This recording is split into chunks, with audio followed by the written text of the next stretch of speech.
Hello everyone, welcome back to another scary story. Your place where we uncover the darkest mysteries in a calming and reflective way. For the next hour, I want you to put on your earphones, put your phone face down, and close your eyes. Relax, and let this story take you to a world full of chills and mystery. I know you use this video to fall asleep, so before that, like the video and subscribe to the channel.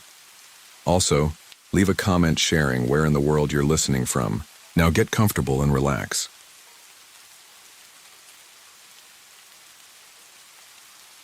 I've always been terrified of ghosts.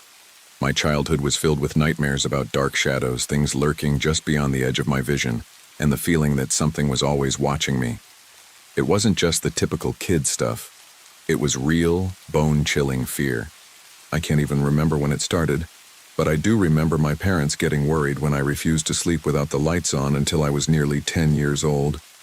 It was a fear that stuck with me through the years, despite my attempts to bury it. I wasn't a child anymore, but still, whenever I watched those late-night ghost hunting documentaries or heard stories from friends, I'd feel that familiar unease crawling up my spine. I couldn't help it. I was fascinated, even if it terrified me. So when my cousin Jason, who was a few years older than me, invited me to stay at his new house on Blackwood Lane, I found myself strangely intrigued.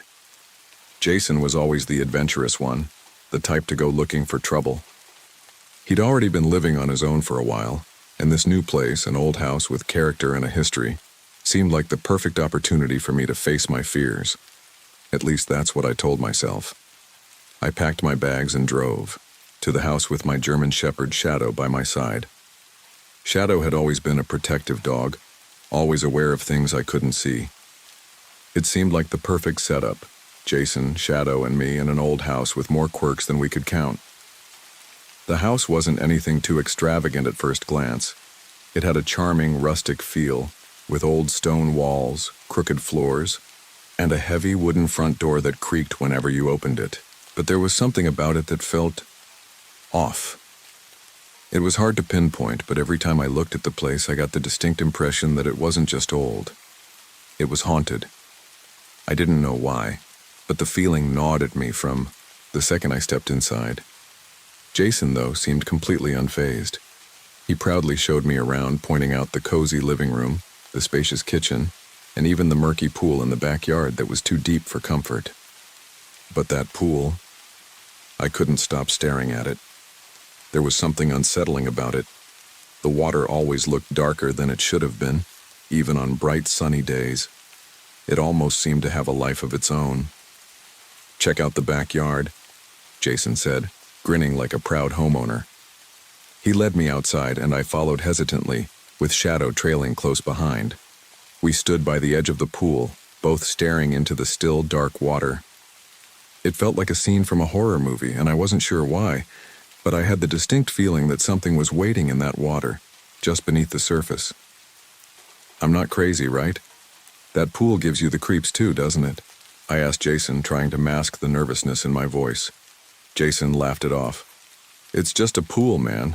You've been watching too many of those paranormal docs. Besides, I think Shadow's just getting used to the place. He's probably just hearing things." I didn't argue, though my gut told me differently. Shadow seemed to be just as uneasy about the pool as I was. He kept sniffing the ground around it, his fur standing on end, his growls low and constant. That night things only got stranger. I set up my bed in the guest room, and Shadow lay down beside me, unusually quiet for the first time since we arrived. I didn't think much of it at first. I figured the excitement of the move had worn him out. But when I turned off the lights and settled in for the night, I noticed it. That feeling. The one that gnawed at the pit of my stomach. The one that whispered to me that I wasn't alone. I pulled the covers up to my chin and closed my eyes, trying to shake the unease. But the silence of the house was too quiet, and the dark corners of the room seemed to grow more oppressive with every passing minute. The air felt thick, almost heavy, and I found myself staring into the darkness, waiting for something to move. The longer I lay there, the more it felt like something was lurking just beyond my sight. Then, just as I started to drift off to sleep, I heard it. Shadow's growl. Soft at first, then building in intensity. I shot upright in bed, my heart racing. Shadow was standing at the foot of my bed, eyes locked on the same spot in the living room corner. His growls turned to sharp barks. His whole body was tense, every muscle coiled and ready to spring. "Shadow?" I called out to him, but he didn't respond. His eyes remained fixed on that corner. "Jason!" I yelled, but there was no answer. Sat there for what felt like an eternity, staring at the corner where Shadow's gaze remained fixed. But nothing happened. The house felt silent again, eerily so. Finally, I got up and walked over to where Shadow was standing. I didn't know what to make of it, but the coldness in the air around that corner sent a shiver down my spine. Jason finally appeared in the doorway. "What's going on, Ethan? Why is Shadow barking like that?" I pointed to the corner, but Jason shrugged. "Don't worry about it," he said. "It's probably just adjusting to the new house." But I didn't believe that. I couldn't shake the feeling that something was wrong. That night I couldn't sleep. Every little sound made me jump, and Shadow stayed at the foot of my bed, staring into that dark corner the whole time. When I finally did fall asleep, I didn't dream, at least not that I remembered. But when morning came, the feeling of being watched never left. I couldn't shake it. The house on Blackwood Lane was already making me question my own sanity, but I didn't know yet. This was just the beginning. Didn't sleep much that night. Shadow had stayed close to me, and every time I tried to drift off, I'd hear something. A creak from above, a door shifting in its frame, or the faintest sound of whispering just beneath the hum of the house. But when I tried to focus on the noise, it would stop. Silence. Unsettling silence. The next morning, I woke up to a quiet house, the sun filtering weakly through the curtains. I glanced over at Shadow, who was lying on the floor next to the bed, still and watchful, as if nothing had happened. But I could feel it, the weight in the air, the palpable sense of unease that clung to the place like a shadow. I stood up, stretching, trying to shake off the lingering tension in my muscles. The house was still, too still. I walked out into the hallway, but as soon as I passed the living room door, I stopped. The corner. It was the same corner where Shadow had been staring the night before. But now, in the light of day, it seemed almost ordinary. No dark, foreboding presence. No strange chill. Just an empty space in the room.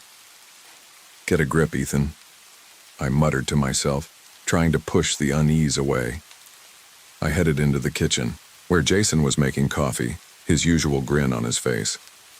"Morning, man. You sleep okay?" he asked, not looking up from the coffee pot. "Yeah, just, the house is a little weird," I replied, still feeling the odd tension from the night before. Shadow kept barking at the living room corner. Jason didn't even flinch.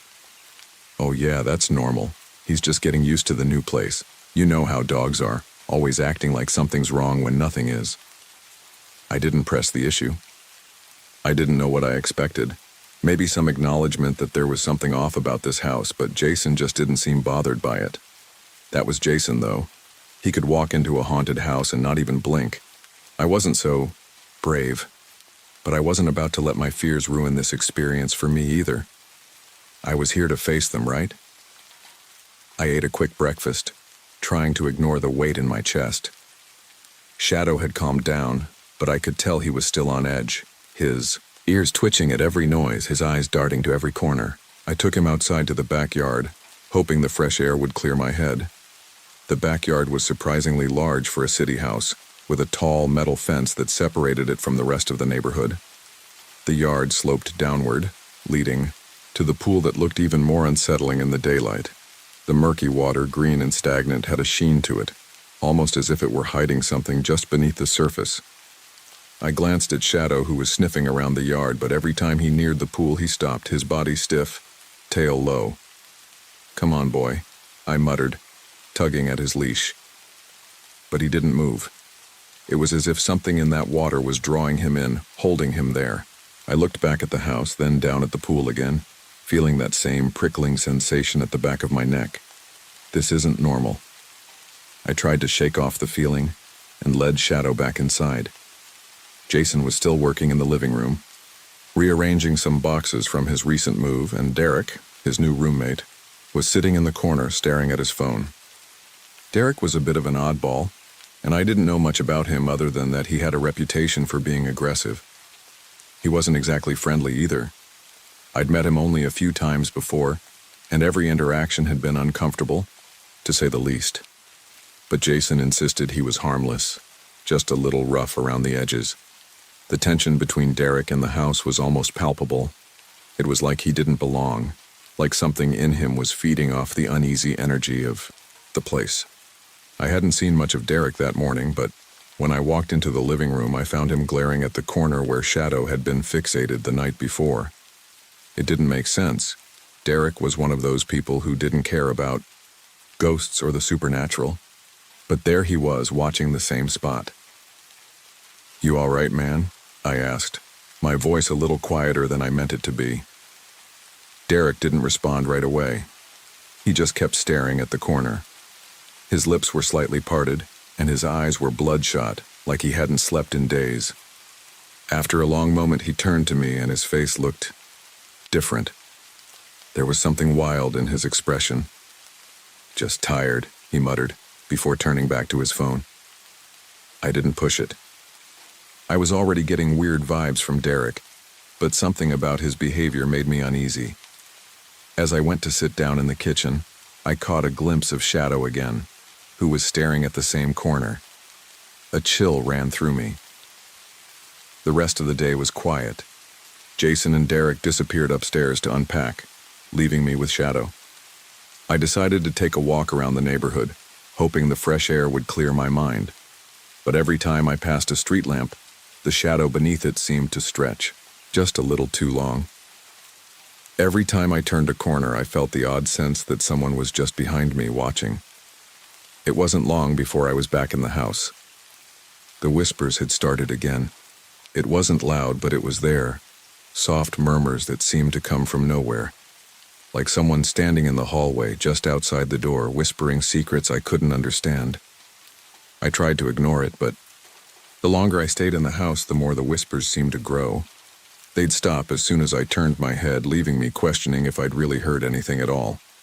That night, as the sun set, Jason decided to light a few candles to set the mood.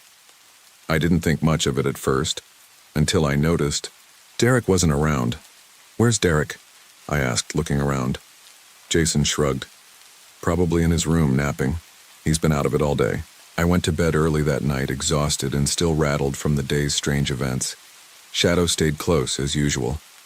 As I lay in the dark, my mind raced, my eyes darting from corner to corner, looking for anything that wasn't quite right. And then, just as I started to drift off to sleep, I heard it, the faintest sound of whistling. It was a slow, eerie tune that seemed to echo through the house, chilling me to the bone.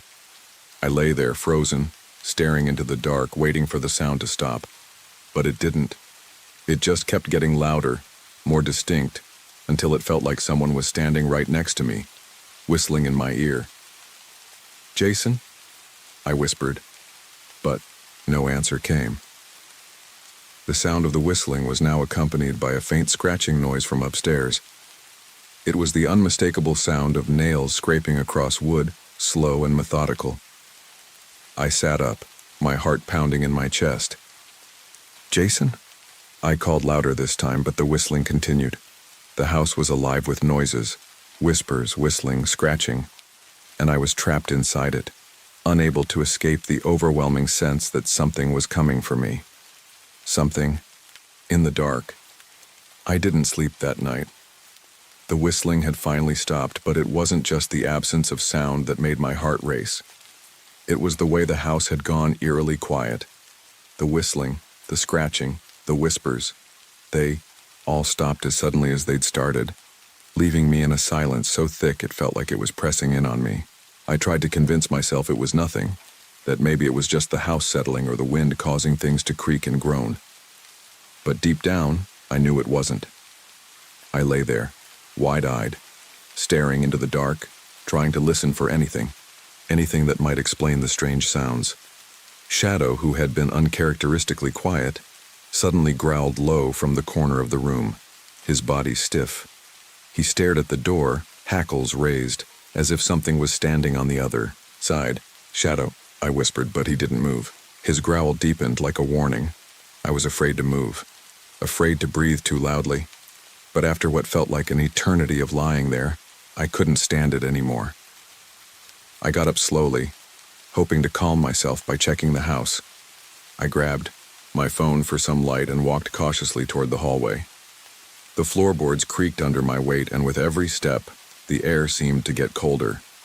I could feel it, a subtle shift in the atmosphere, a strange heaviness that made my skin crawl. When I reached the hallway, I paused. The house was so still, I could hear the faintest sound of my own breathing. But there was something else now. Something I hadn't noticed before. A faint, musty scent in the air like wet earth, a smell that reminded me of the woods after rain. It wasn't just the smell of an old house. This was different. It was something that shouldn't be there. I reached the staircase where the whistling had started earlier. My eyes immediately flicked up to the landing, expecting to see something, or someone, standing at the top. But the top of the stairs was empty, just shadows, stretching out in the dim light. I could barely make out the shape of the railing, the thin beam of light from my phone illuminating the darkness beyond. Nothing. Still, I couldn't shake the feeling that something was waiting for me, watching, breathing, just out of sight. Turned back to the living room where I had left Shadow. He was still staring at the same spot, just like the night before. His eyes were wide, locked onto the dark corner of the room where the wall met the ceiling. "Shadow?" I called softly, trying to get his attention, but he didn't respond. His eyes never wavered from the corner. I took a step closer, trying to get a better look at what he was staring at. The air felt colder here, and I shivered, goosebumps rising on my arms. Something about the room felt wrong. The atmosphere was thick with a heaviness that pressed on my chest. Then I saw it. At first, it was just a flicker, something moving in the shadows, just beyond the edge of the dim light. But as I stared, it became more distinct, a figure, or rather the outline of one. It was dark, almost blending in with the shadows, but there was a definite presence in that corner. I blinked and it was gone. I stumbled back, my heart hammering in my chest. I looked down at Shadow, but he hadn't moved. His eyes were still locked on that corner, and now his growl was louder, more insistent. I felt like I was suffocating. The oppressive air around me made it hard to think, hard to breathe. Suddenly I heard footsteps upstairs. Slow, heavy. I froze. "Jason." The footsteps continued, dragging on the floor above me. I tried to call out to Jason, but no sound came from my mouth. I swallowed hard, forcing myself to move, to climb the stairs. My legs felt like lead, but I pushed through the fear. The closer I got to the top of the stairs, the heavier the air felt, as if something was pressing down on me, forcing me to stay down. When I reached the landing, I stood there for a moment, staring into the darkness of the hallway that stretched before me. The faintest sliver of light from Jason's room slipped under the door. But there was no sound now, no movement. I knocked softly, but there was no response. My hand hovered over the doorknob, but I couldn't bring myself to open. I felt the unease crawling up my spine, the urge to get out of this house, to leave and never look back. "Jason?" I whispered. Still nothing. I turned to go back downstairs when I heard it, a voice clear as day. "Help me." I spun around, looking for the source of the voice, but the hallway was still empty. The voice sounded so close, though, right next to me, like it was in the very walls, seeping through the cracks.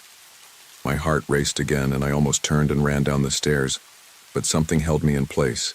The sound of breathing, low, ragged, and close, filled my ears.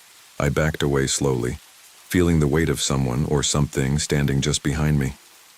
I stumbled back into Jason's room, nearly knocking the door off its hinges.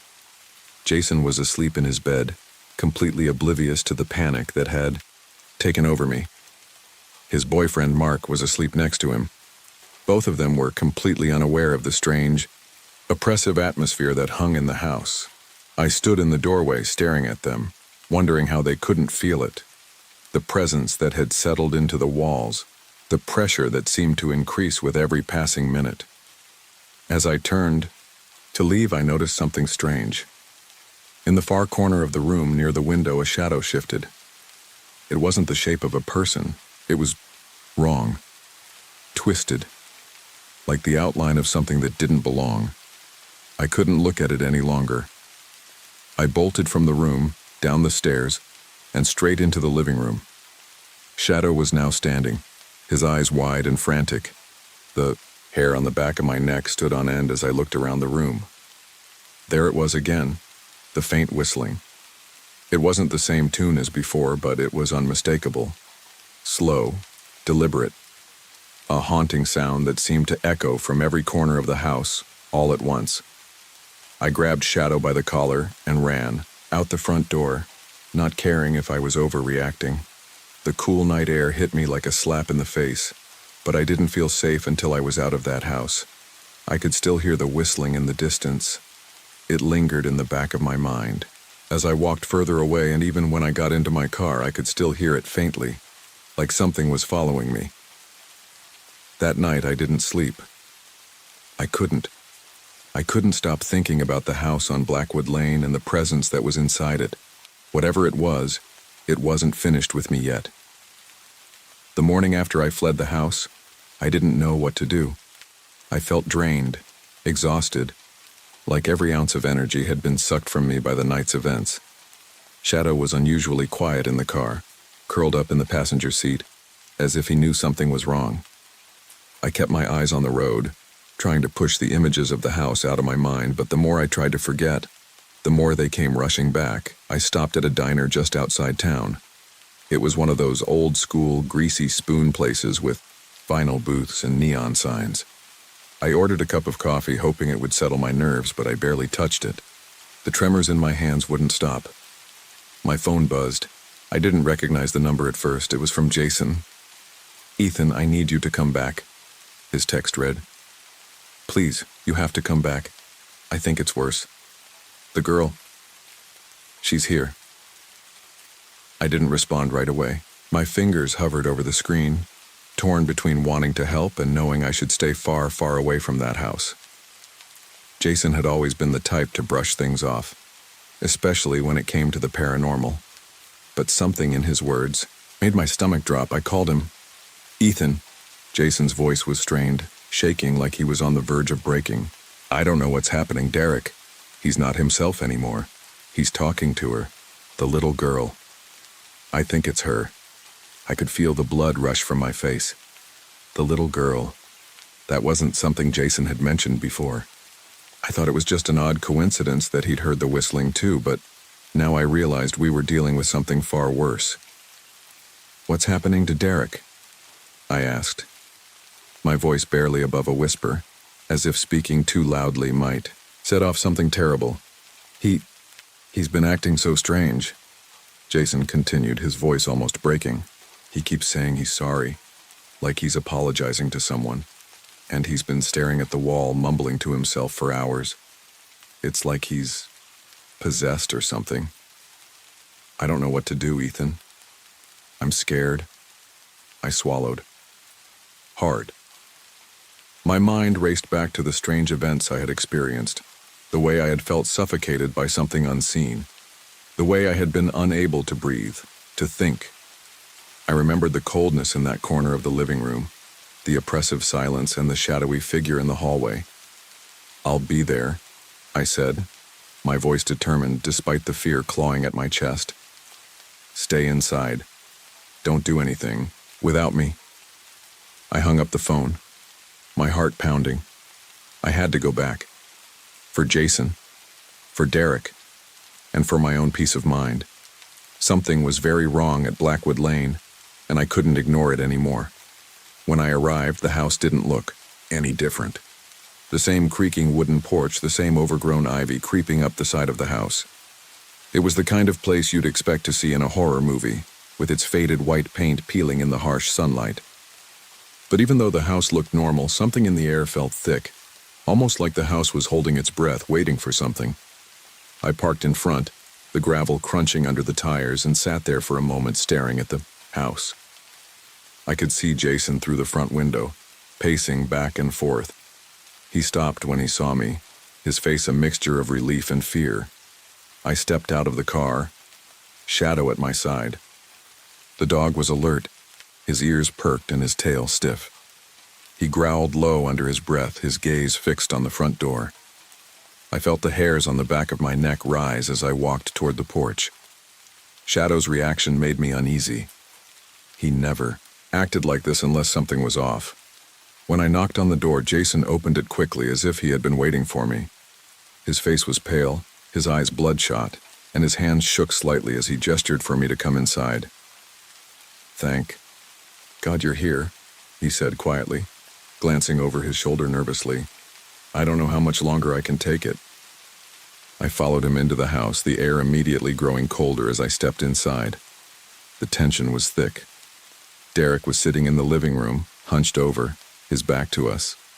He didn't even acknowledge our presence. His shoulders were rigid, his head tilted at an odd angle. "Derek?"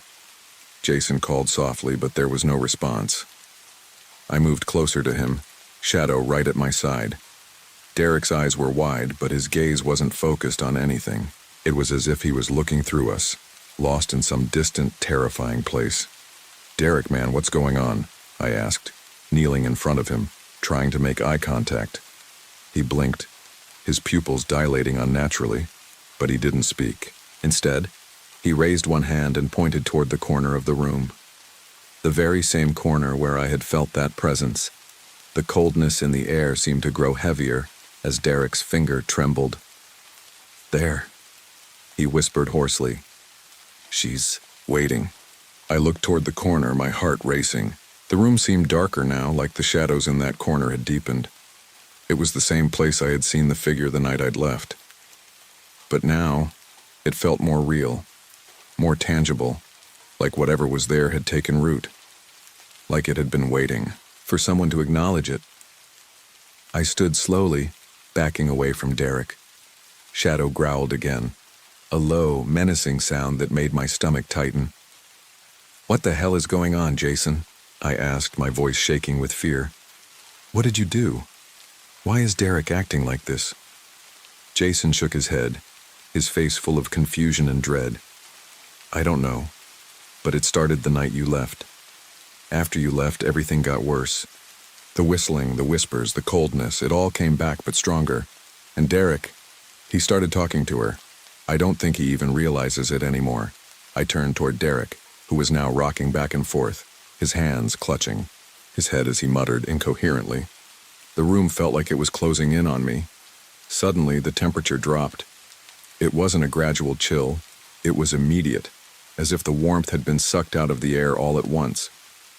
My breath came out in visible puffs, and I shivered involuntarily.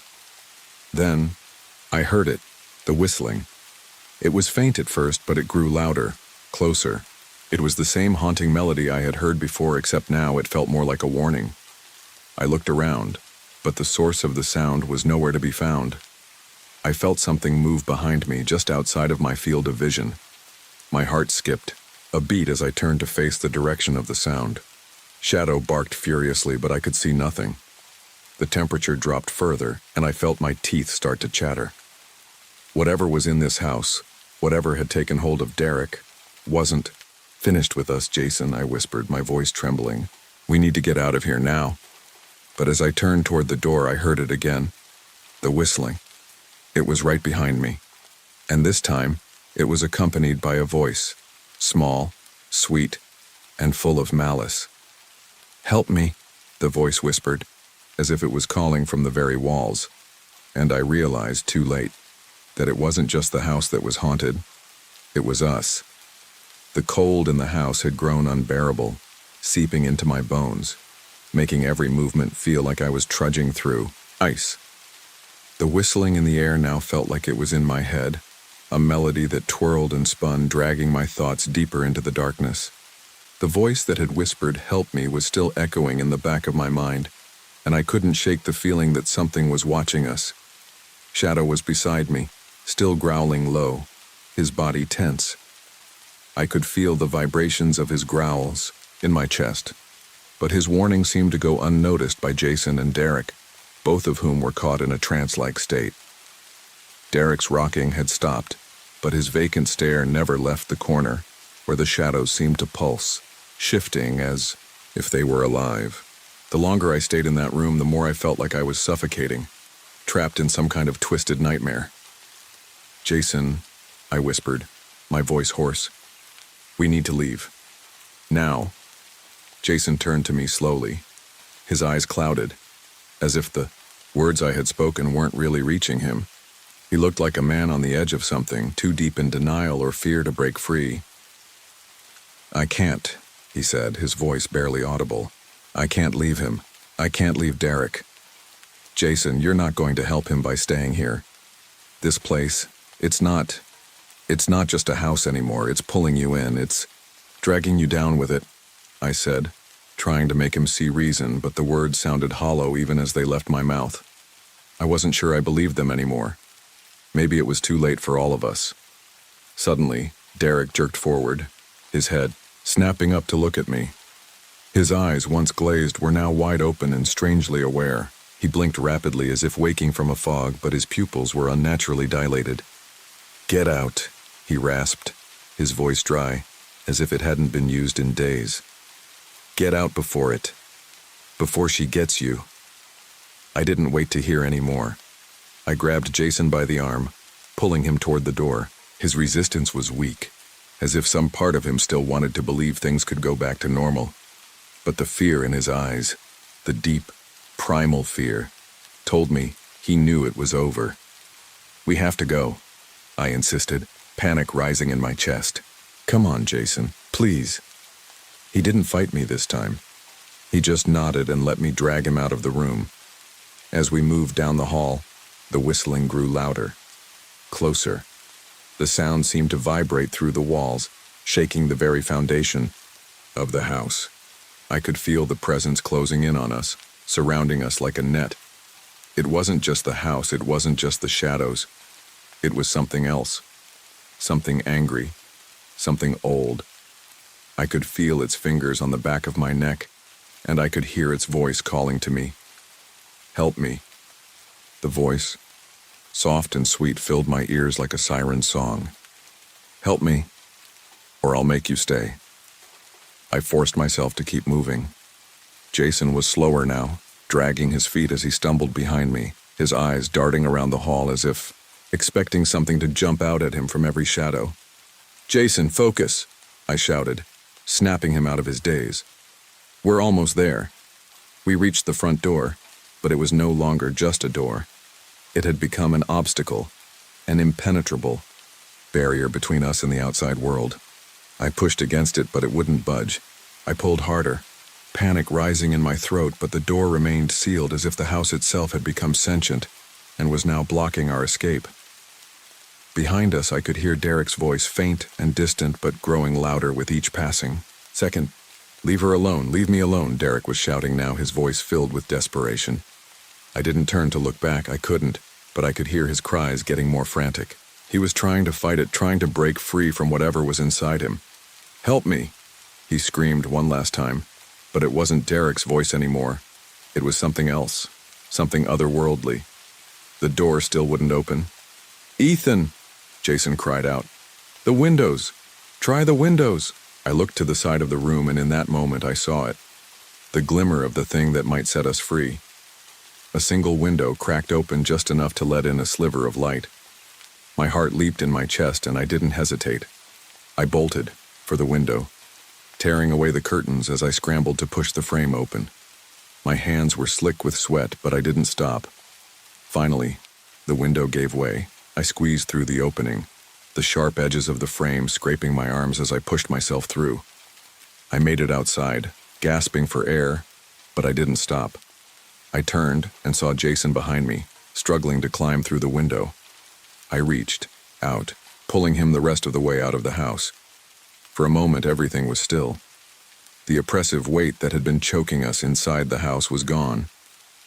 The air outside felt like freedom, like a breath of life after drowning. But as we stumbled away from the house, I couldn't help but look back. And that's when I saw her. A small figure standing in the window of the second floor, her face pale, expressionless. Her eyes dark and hollow locked onto mine, and I felt my heart stop. Her mouth didn't move, but I heard her voice again, soft and sweet, just like before. "Help me, or I'll make you stay." I turned away quickly, my stomach churning, and I pulled Jason with me, my legs moving faster than I thought possible. I didn't look back again. I couldn't. We didn't stop until we were miles away, sitting on a bench in the nearest park, our hearts still racing. "I don't know what happened back there," Jason whispered, his voice trembling. "But I don't think I'll ever go back. Not ever." I didn't say anything. I just nodded because I knew the truth. Blackwood Lane wasn't just a house. It was a trap. It was a place where something dark and ancient lingered, waiting for someone to let it in. And now, I knew it would never let go. The house was still there, standing tall and imposing, waiting for the next victim. And maybe, just maybe, there would always be another. But as for us, we were done. We had escaped. And we would never, ever look back.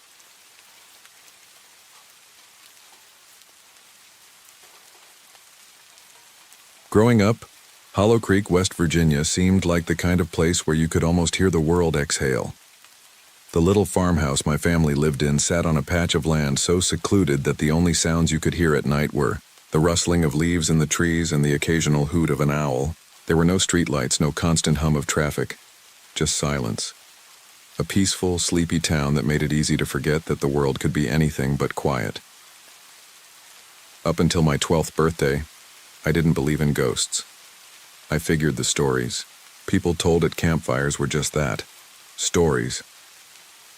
My parents never spoke of anything supernatural, and I was too young to care about things like ghost hunters or the paranormal. I had my friends, my video games, and the woods behind our house to keep me occupied. But then that summer night changed everything. It was late, probably after midnight. I had just returned from a birthday party at a friend's house, and I remember lying in bed, staring at the ceiling, thinking about all the new gifts I'd received. The house was eerily still, even by the standards of our country farmhouse. It wasn't an unfamiliar feeling. I had always liked the quiet, the solitude of living on a farm.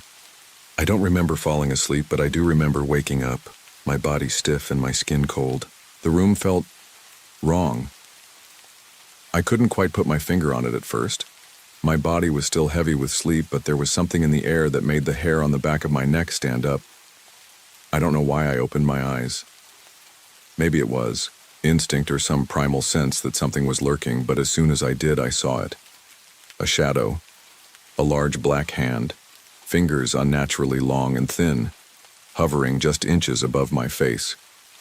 It wasn't solid, more like a mass of darkness. It didn't belong in the space where the dim glow of the moonlight should have been. The fingers didn't seem to move, but they were there, staring down at me, waiting. My breath caught in my throat and every muscle in my body locked up. I couldn't scream. I couldn't move. I felt like I was suffocating, my chest tight as if the very air was being stolen from me.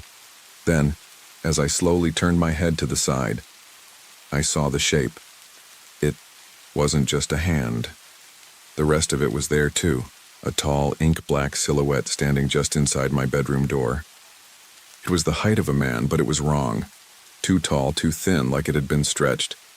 Its body moved, not like a human, but like smoke, gliding silently across the floor and out the door, vanishing into the shadows of the hallway.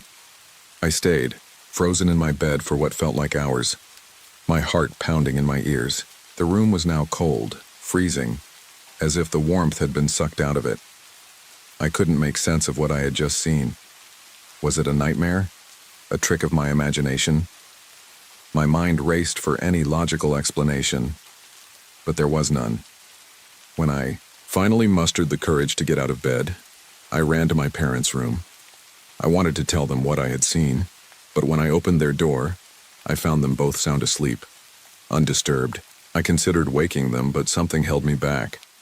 I couldn't shake the feeling that whatever I had seen wasn't something they could help with. It wasn't something that could be explained away. That night I lay awake for hours, staring at the door, convinced that whatever it was would return. I tried to rationalize it. Maybe it had been a trick of the light, maybe I had imagined it. But deep down I knew it wasn't. There was no way I could have imagined that dark figure, the one whose presence still haunted me, even as I lay in bed, wide-eyed, waiting for it to come back. By the time morning came, I hadn't slept a wink. The sun began to rise, casting light across the room, and the shadows seemed to retreat, but the fear still lingered in my chest. It was as if the house had changed overnight, and it wasn't the same place I had fallen asleep in. Something in it had shifted, and now it was different. I didn't say anything to my parents. I couldn't. Who would believe me? Who would believe that something like that could exist? I was just a kid after all. But that night when I lay in bed again, I kept my eyes wide open, staring at the door. I wasn't about to close my eyes again. Not after what I had seen. And little did I know, that was only the beginning. The next few months after that first encounter felt like living with a constant pressure on my chest. The house was still the same in many ways. Dust settling in the corners of the rooms, the creaky floorboards that would groan whenever someone walked through them. But something had changed. I could feel it in the air. A kind of weight, like the house was holding its breath, waiting for something. I didn't talk about what I had seen that night, not to anyone. How could I? I wasn't even sure if I believed it myself. Maybe it was a figment of my imagination, a product of the stress and excitement of my birthday party. But every night when I went to bed, the shadows in my room seemed to stretch and twist in unnatural ways, always lurking just out of my line of sight. The corners felt too dark, the air too thick. At first, I tried to convince myself it was nothing. The house was old. Old houses creaked. The wind would rattle the windows, casting shadows that played tricks on your mind. But after a while, I couldn't ignore it anymore. Every night I'd find myself staring at the bedroom door, convinced that the black figure would return. But it wasn't just me. One night, maybe a month or so after my encounter, I woke up to the sound of Mia crying. Mia was my little sister, and she was only 5 at the time. I bolted out of bed and ran down the hall to her room, thinking maybe she had a bad dream or had woken up from a nightmare. But when I opened the door, I froze. Mia was sitting up in bed, clutching her stuffed rabbit tightly to her chest. She was wide-eyed, her little face pale with terror.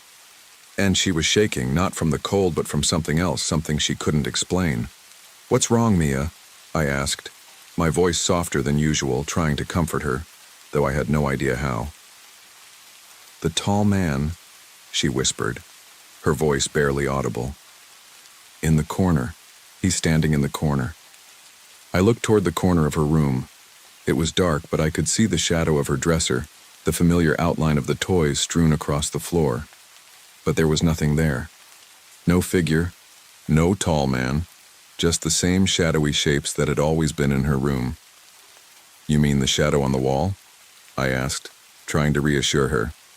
But even as I spoke, I felt that uncomfortable twinge of unease creeping up my spine. Mia nodded, her eyes wide. "No, Lucas, he was standing there, right there, watching me." I sat down on the edge of her bed, trying to calm her down. I told her it was just a bad dream, that she had probably imagined it. But deep down, I knew it wasn't just a nightmare.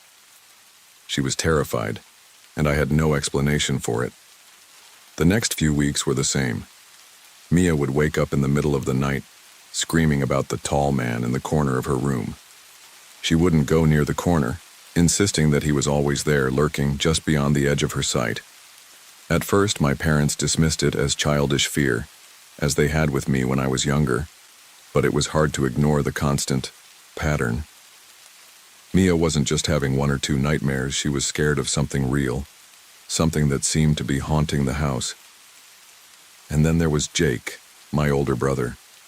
Jake had always been the skeptic of the family, the one who laughed off the stories of ghosts and haunted houses. But one afternoon I came home from school to find him sitting in the living room, staring at the ceiling with an expression I'd never seen on his face before. Uneasy, nervous. "What's wrong with you?" I asked, dropping my backpack on the floor. Jake didn't answer right away. He just kept staring at the ceiling, his face pale. Finally, after a long silence, he spoke. "I saw it," he said quietly. "I saw something moving on the ceiling.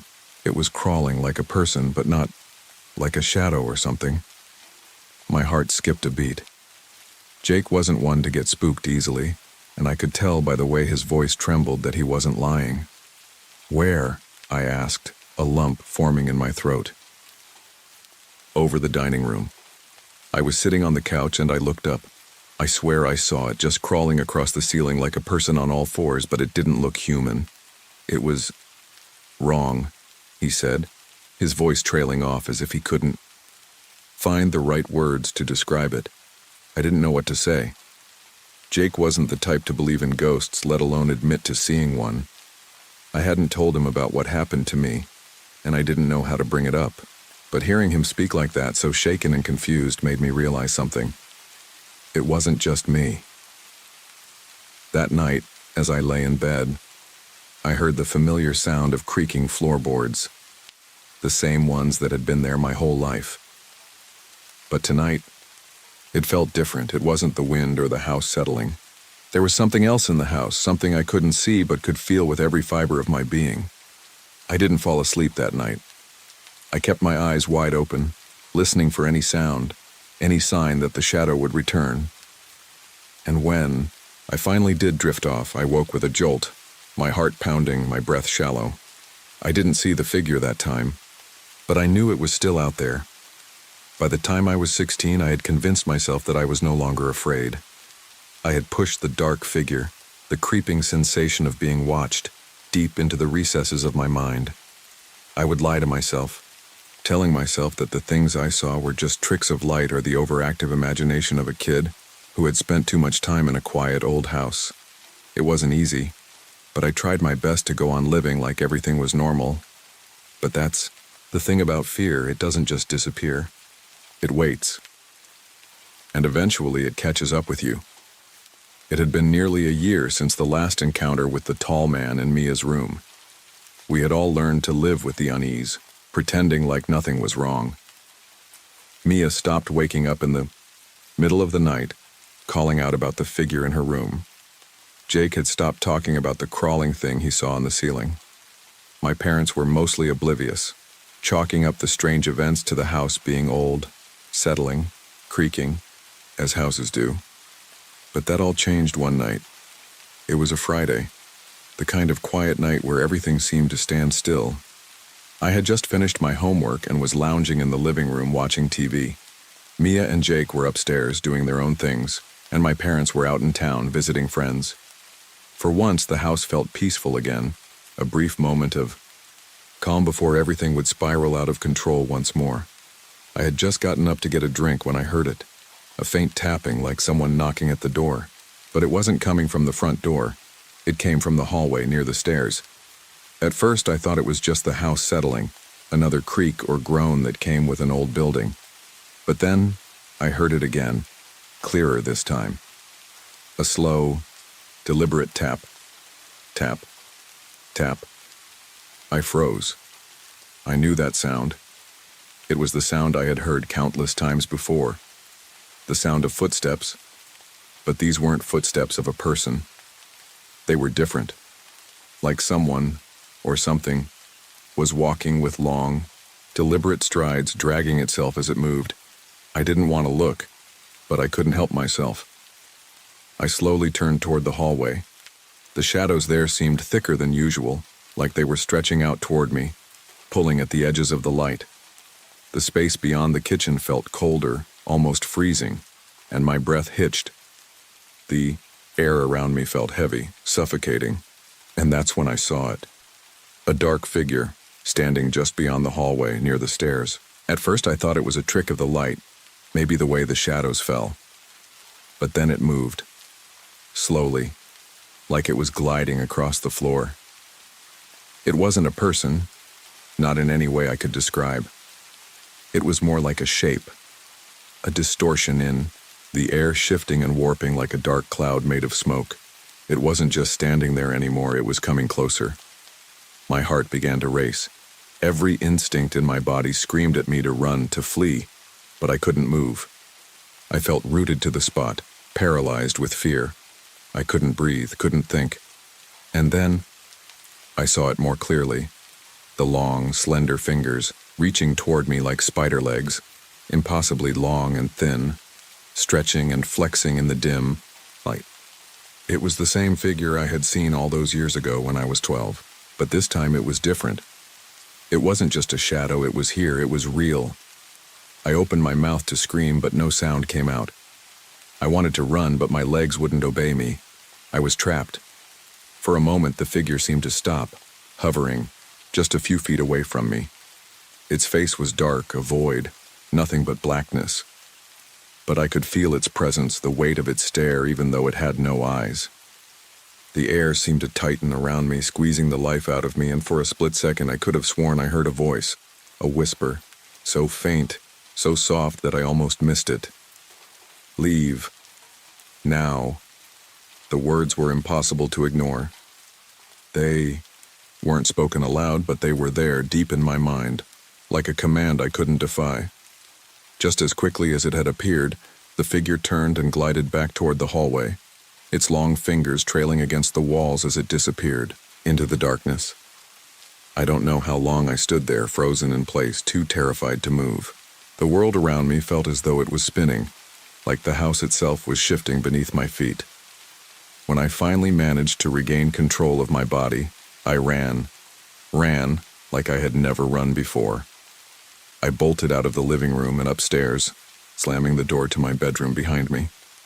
I didn't sleep that night. I couldn't. My heart was still pounding, and I kept my eyes glued to the door, certain that I'd see the figure standing there any second. But it didn't come back.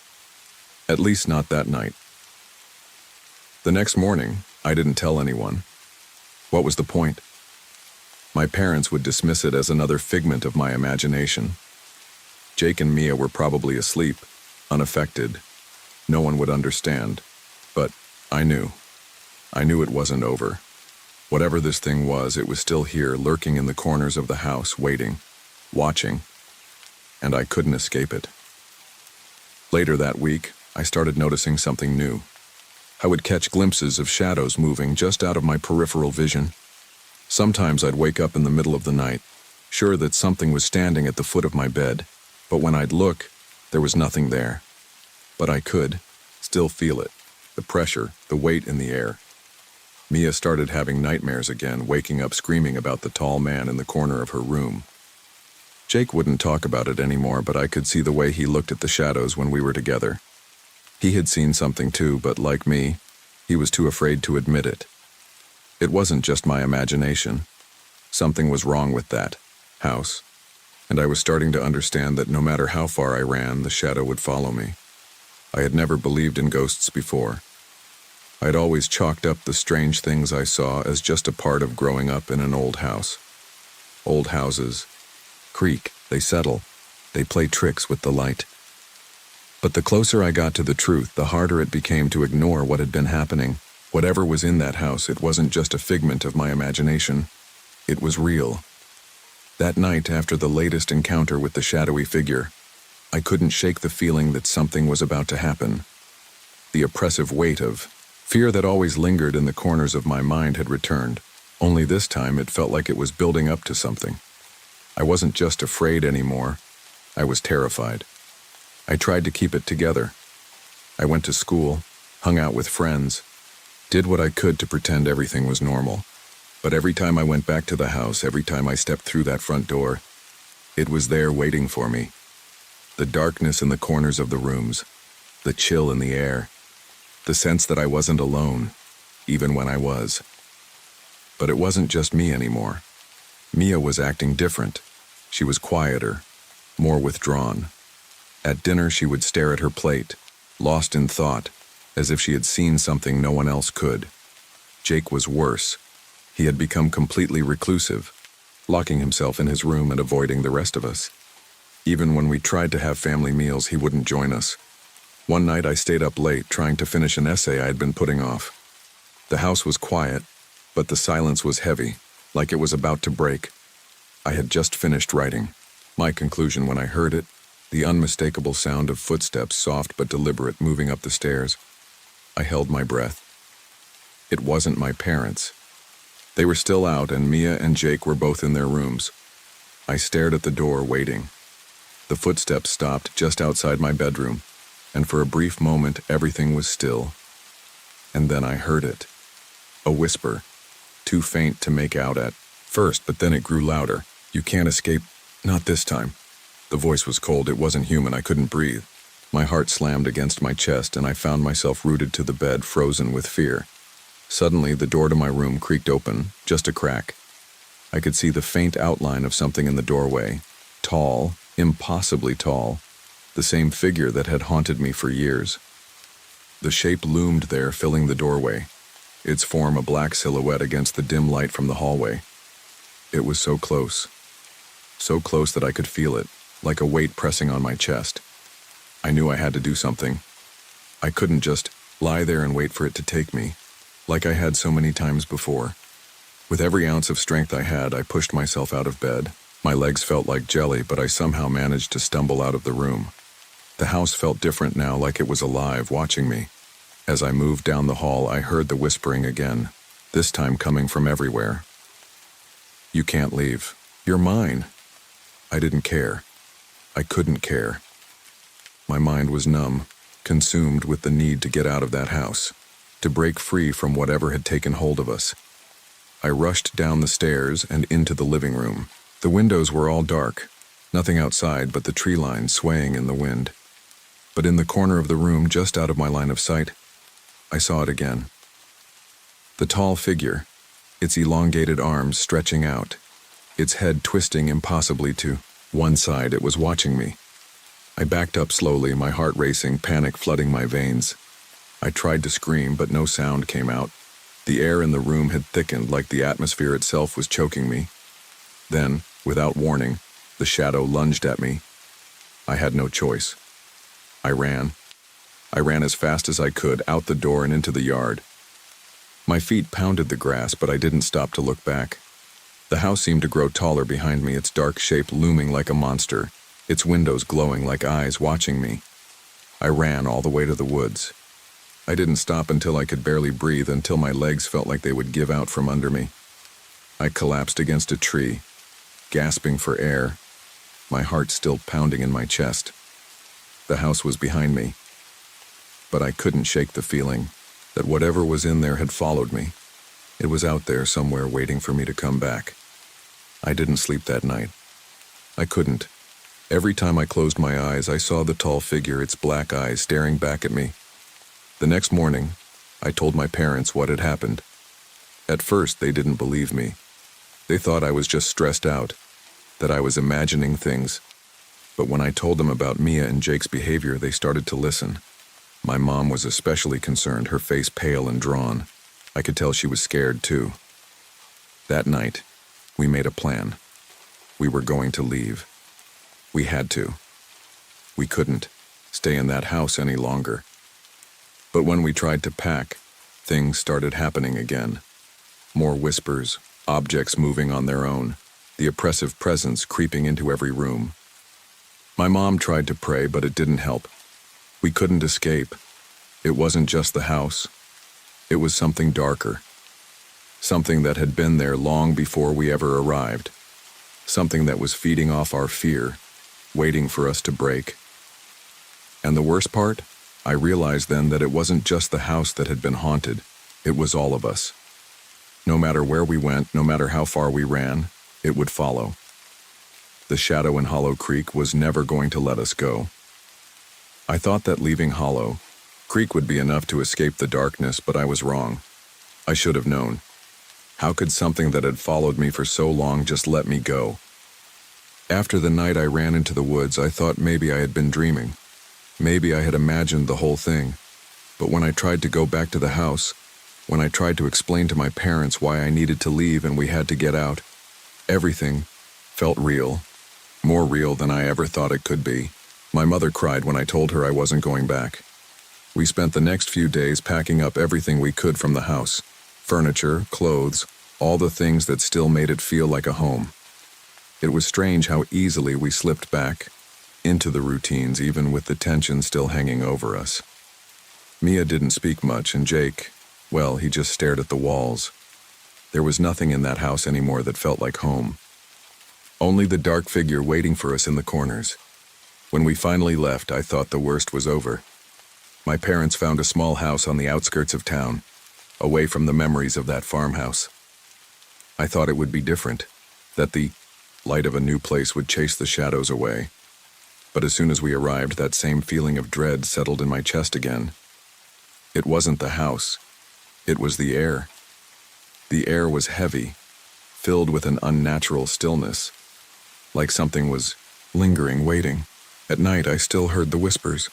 I still felt the eyes on me, but they weren't coming from the house anymore. No, now it was inside me, an echo of what had been left behind. I would wake up in the middle of the night to hear the whispers just on the edge of my hearing, too. Faint to make out, but loud enough to make my heart race. I tried everything. I went to therapy, I talked about it with friends, but nothing helped. The figure never left my mind, never left my nightmares. Every dark corner, every shadow in a room, made my pulse spike. I couldn't go back to the person I had been before. Mia, too, started acting strange again. She kept saying she saw things no one else could see. Sometimes she'd just stare at the windows or the door, her face going pale. She'd whisper things like, "It's waiting. It's always waiting for us." I thought she was just imagining things the way kids do, but the fear in her eyes made me hesitate. Jake was no better. Then one night, it happened again. I woke up in a cold sweat. The same feeling I had back at that house creeping into my chest, making my stomach churn. I turned over, expecting to see my room in the soft light of the moon. But what I saw instead was the familiar figure standing in the corner. It was real. It was there. But this time it wasn't just in the corner. It was standing at the foot of my bed. I couldn't move. I couldn't scream. It was like my body was paralyzed. The figure's face was darker than ever, its features obscured, just a black void of nothingness. And the worst part, it was staring at me. It was waiting for something. In a voice that wasn't mine, I whispered, "Why won't you leave us? Alone?" The shadow didn't answer. Instead, it simply shifted. The air became colder, like the figure was pulling all the warmth out of the room. My body shook as if I were standing in the snow, every inch of me frozen by fear. Then I felt it, a tugging at my chest, as if something was trying to pull my very soul out of me. I gasped, clawing at the sheets, trying to break free of the force that seemed to surround me. I had no control. I felt myself slipping away. But just as quickly as it started, it stopped. The darkness lifted. The room was still again. I could breathe again. I could move. My heart was still pounding in my ears, but I was awake. For the first time in years, I sat up in my bed without the weight of the shadows pressing down on me. But it didn't matter. The thing that had haunted me for so long was still there. Somewhere deep inside me, it had burrowed its way into my mind, and no matter how far I ran, no matter how many houses I moved to, it would never leave. I didn't tell my family about that night. I didn't have to. They all knew. They could see it in my eyes. The same terror. The same haunted look that I had carried with me for so long. I realized then that it didn't matter where I went. It didn't matter how far I ran. The shadow never left. It was a part of me now. It had always been a part of me. And there was no escaping it. I wish I could tell you it's over, that I'm free. But I'm not. The shadow in Hollow Creek will never go away, and neither will I.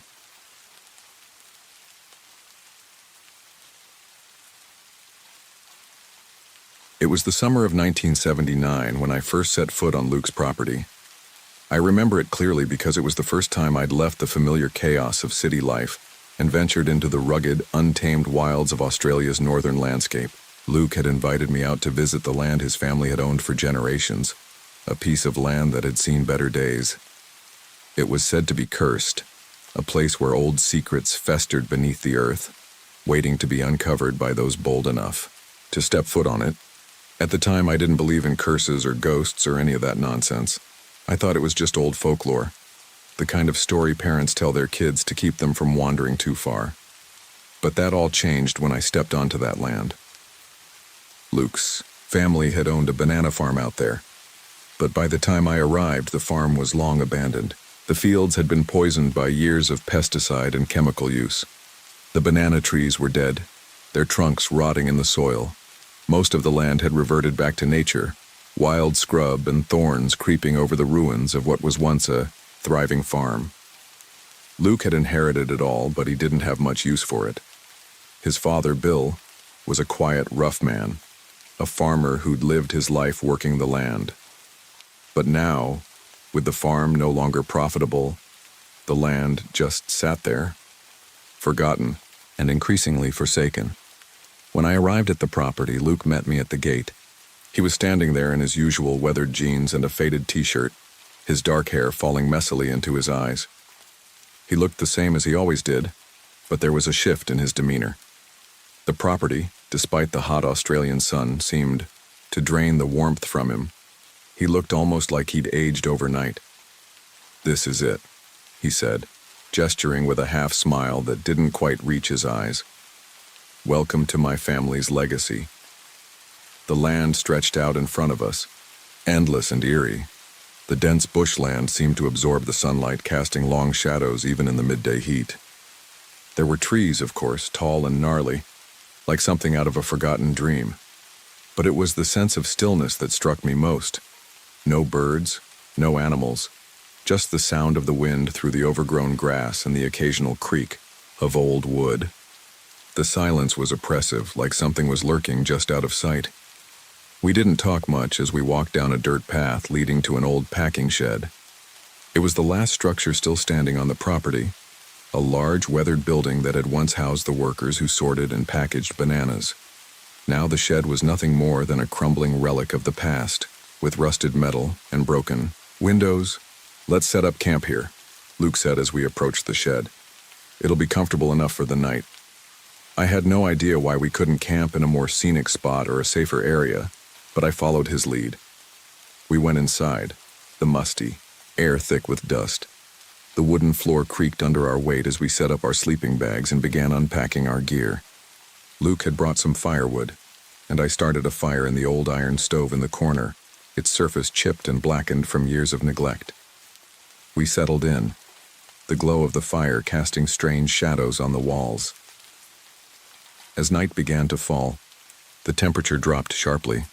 The sky turned a dark bruised blue and the wind picked up, rustling the leaves outside. Luke seemed to grow more anxious by the minute, his eyes darting around the room, scanning the corners as though he were waiting for something to happen. I didn't think much of it at the time.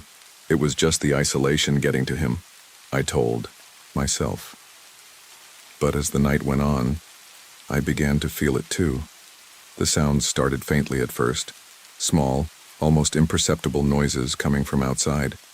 The occasional snap of a twig, a soft rustle in the bushes. I tried to ignore them, but they grew louder. There was something wrong about the sounds. They weren't like the usual night noises you'd expect from the bush. It wasn't just the wind or the creatures of the night.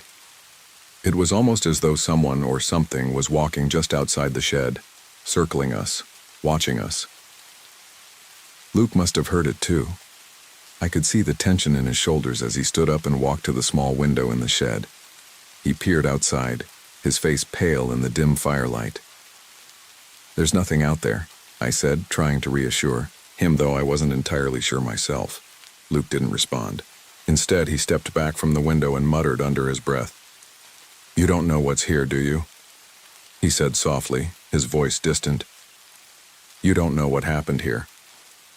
I had heard rumors over the years, local gossip, about the land, about strange happenings that had occurred. But Luke's words sent a cold shiver down my spine. I asked him what he meant, but he didn't elaborate. That night we both tried to sleep, but neither of us managed to get more than A few hours. Every time I closed my eyes, I could hear those sounds again, drawing closer and closer as if something, or someone, was walking around the shed, getting nearer with each passing minute. But when I opened my eyes, the room was empty. The next morning over breakfast, Luke finally spoke of the land's history.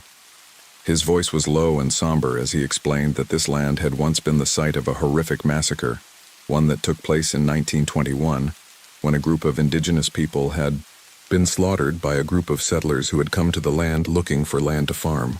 He said it was believed that the spirits of the dead still roamed the land, restless and angry. Luke's father, Bill, had always warned him about the place, telling him that the land was cursed. I didn't take it seriously at first, but as we sat there eating quietly, I began to feel the weight of his words settling in.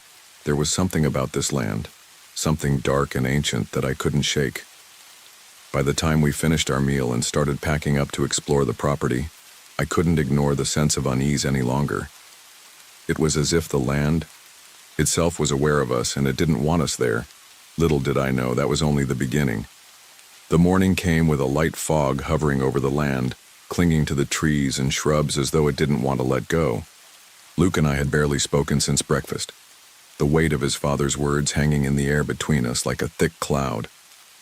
There was something about the silence that felt unnatural, like the land was pressing in on us, forcing us to acknowledge its presence. I couldn't shake the feeling that we weren't alone out there, despite the fact that the property was supposed to be abandoned, just like everything else on it. Luke's eyes darted around as he began packing our gear, looking over his shoulder more than once as though expecting something to materialize out of the fog. He was trying to act normal, but I could see it in his face. The same unease I was feeling. I didn't bring it up. I figured we were both just reacting to the weirdness of the place. Maybe it was the isolation, the harsh silence of the land, but something in my gut told me it was more than that. It felt like we were trespassing on something that didn't want us there. After packing up, we decided to explore the property a little. We walked in silence with only the sound of our footsteps crunching through the dry underbrush, breaking the oppressive quiet. The temperature was cooler now, a slight breeze brushing through the tall, dried grass. We walked deeper into the scrub, my boots kicking up dust with each step. I kept glancing around, my eyes scanning the edges of the dense bush for movement. The place felt dead, like even the wind didn't dare to make a sound. We came across an old water tank, a rusted hulk of metal perched precariously on a wooden platform. The tank was once used to supply water to the banana farm, but now it stood as a forgotten monument to the past, abandoned like everything else. We paused in front of it, both of us staring at the crumbling structure, the silence between us deepening. "I've never really liked this place," Luke muttered, his voice low and tight. "I mean, yeah, it's family land, but I don't know. There's something about it, something I can't explain." I didn't answer right away. What could I say? I felt the same way. The land was unsettling, but there was more to it than that. It felt like something was pushing against us, like the air itself was heavy with history, a history I wasn't sure I was ready to learn about. Still, I nodded, trying to offer some comfort, though I wasn't sure if it was for Luke or for myself. "It's just old, man," I said, forcing a smile. "The place has been through a lot. It's probably just got some bad memories." Luke looked at me, his eyes dark. "You don't get it, do you?" he said quietly. "It's not just the farm. It's the land. The people who were here before. What happened here?" I frowned, unsure of what he meant. "What do you mean? The people who were here before?" He hesitated, glancing down at the ground. His voice dropped even lower, barely a whisper, as though he didn't want the land to hear. "The massacre. My dad. He told me the story when I was younger, but he didn't really talk about it much. He said we should never forget, but we should never speak of it either." I felt a chill run down my spine. I knew the land had a history, but this was the first time Luke had mentioned anything about a massacre. The way he said it, though, made my blood run cold. There was a weight to the words, as if speaking them out loud might bring the past back to life. "Tell me," I said, my voice almost a whisper, mirroring his. I wasn't sure if I wanted to hear it, but I knew I had to. Luke took a deep breath, his gaze lost somewhere in the distance. In 1921, my great-grandfather was one of the settlers who came out here looking for land. He wasn't the only one. There were a lot of white settlers who moved out to this part of the country around that time. But the thing is, there were already people living here. The land wasn't empty like they thought it was. It belonged to the indigenous people. My dad says they were a peaceful tribe, mostly hunters and gatherers, but they didn't take kindly to the settlers. I could see Luke's jaw tighten as he spoke, like the words themselves were painful. I was beginning to understand why the land felt so oppressive. The settlers, they didn't want to share. They wanted the land for themselves, so they decided to get rid of the indigenous people. My great-grandfather, along with a few others, organized a massacre. They went in, killed everyone they could find, and burned their camps. They didn't just kill men, they slaughtered women and children too. My stomach churned as I listened, my mind struggling to process the horror of what Luke was saying. "Jesus," I muttered. "That's awful." Luke nodded grimly. "They say the land's cursed because of it, that the spirits of those who died are still here. My dad believes it. He's convinced that's why the farm went under, why nothing ever grew right after that. That's why he always says the place has bad energy." We stood there in silence, the weight of the story settling around us like the thick air. I couldn't shake the feeling that something was watching us. The wind picked up, rattling the leaves in the trees, and I swore I heard faint whispers carried on the breeze. But when I turned to look, there was nothing there.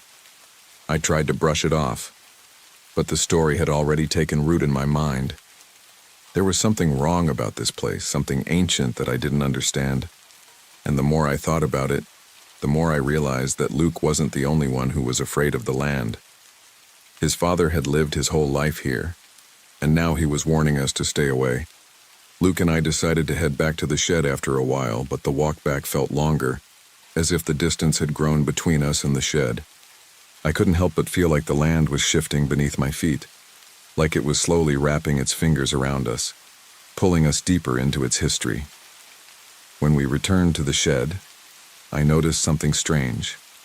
There were fresh footprints in the dust on the floor, clearly visible even in the dim light. They were large, too large to be from either of us, but neither Luke nor I had gone near the shed since we left that morning. I stared at the tracks for a moment, then looked up at Luke. His face had drained of color, his lips pressed into a thin line. "Luke, those weren't there when we left," I said, my voice barely above a whisper.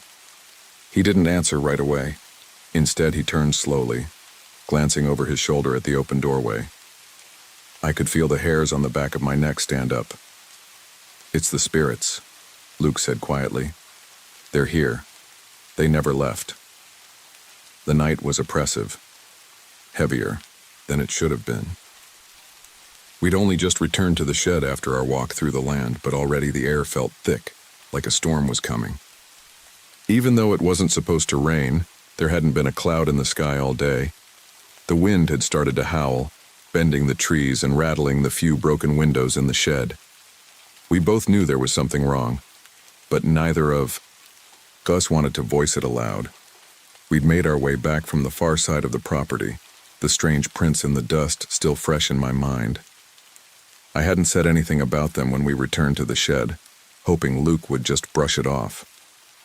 But when I looked at him, standing there, his face pale, his eyes darting toward the door every few seconds, I knew he was feeling it too. "You saw the footprints, right?" I asked quietly, breaking the silence that had stretched between us. Luke didn't look at me immediately. He just nodded, his jaw clenched tight. The way his hands gripped the worn edge of the wooden table told me he was struggling to keep it together. I wanted to ask him more, but I could see that his mind was racing. He wasn't about to share whatever he was thinking right then. Instead, he turned away, grabbed a flashlight from his backpack, and flicked it on, casting a beam of light around the dim shed. The walls of the place creaked with the wind, and the low groan of the wood made me wince every time the gusts blew through the cracks. Luke started rummaging through his gear, muttering to himself. "We need to make sure everything's locked up," he said after a moment. His voice was almost mechanical, like he was trying to convince himself more than me. I didn't argue. I wasn't sure what was going on anymore, but whatever it was, I wasn't ready to face it head on. We locked the doors and windows, each of us moving in a mechanical rhythm, almost like we were trapped in a routine. Still, no matter how hard we tried to ignore it, that heavy presence pressed down on us, a weight in the air that made it hard to breathe. After securing the shed, we sat in silence for a while, the only sound being the wind rattling the windows and the occasional crackle from the fire in the stove. The unease in my stomach had grown into something heavier, something I couldn't ignore anymore. "So, what now?" I asked, trying to break the silence. I didn't want to sound scared, but I knew I was. I knew Luke was too. He looked at me, his eyes dark and distant. "We wait," he said simply, but his tone carried an edge to it. It wasn't like him to be so fatalistic. Luke had always been the kind of guy who had a plan, who was ready for whatever came next. But now it felt like we were sitting ducks, just waiting for something to happen. We both stared into the flickering fire for a long while, each of us lost in our own thoughts. I kept thinking about the prints in the dust, about the way they'd appeared so suddenly, almost as if someone had been waiting for us to leave before they showed up. But the more I thought about it, the more I realized that the land was far older than we were. It was ancient, maybe older than any of us truly understood. And it wasn't a place that wanted visitors. I glanced at the window and saw the wind whipping the trees around outside. The dark sky was now thick with clouds, blocking out the stars and moon. The shadows in the room seemed to grow longer, stretching across the floor like dark fingers reaching toward us. I wasn't sure if it was just my mind playing tricks on me or if the room really was growing colder. "I think I'm going to try to sleep," Luke said, his voice low. He was standing near the cot, staring at the ground like he was seeing something I couldn't. "You should try to sleep too." I wasn't sure if he was telling me that for my sake or his own, but I nodded anyway. The moment the words left his mouth, I could feel a shift in the air. Something wasn't right. I wasn't sure what it was, but I could feel it. The unease.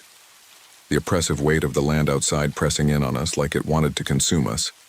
We both lay down in our sleeping bags, but I couldn't relax. My eyes kept flicking to the window, the dark shapes moving outside in the wind.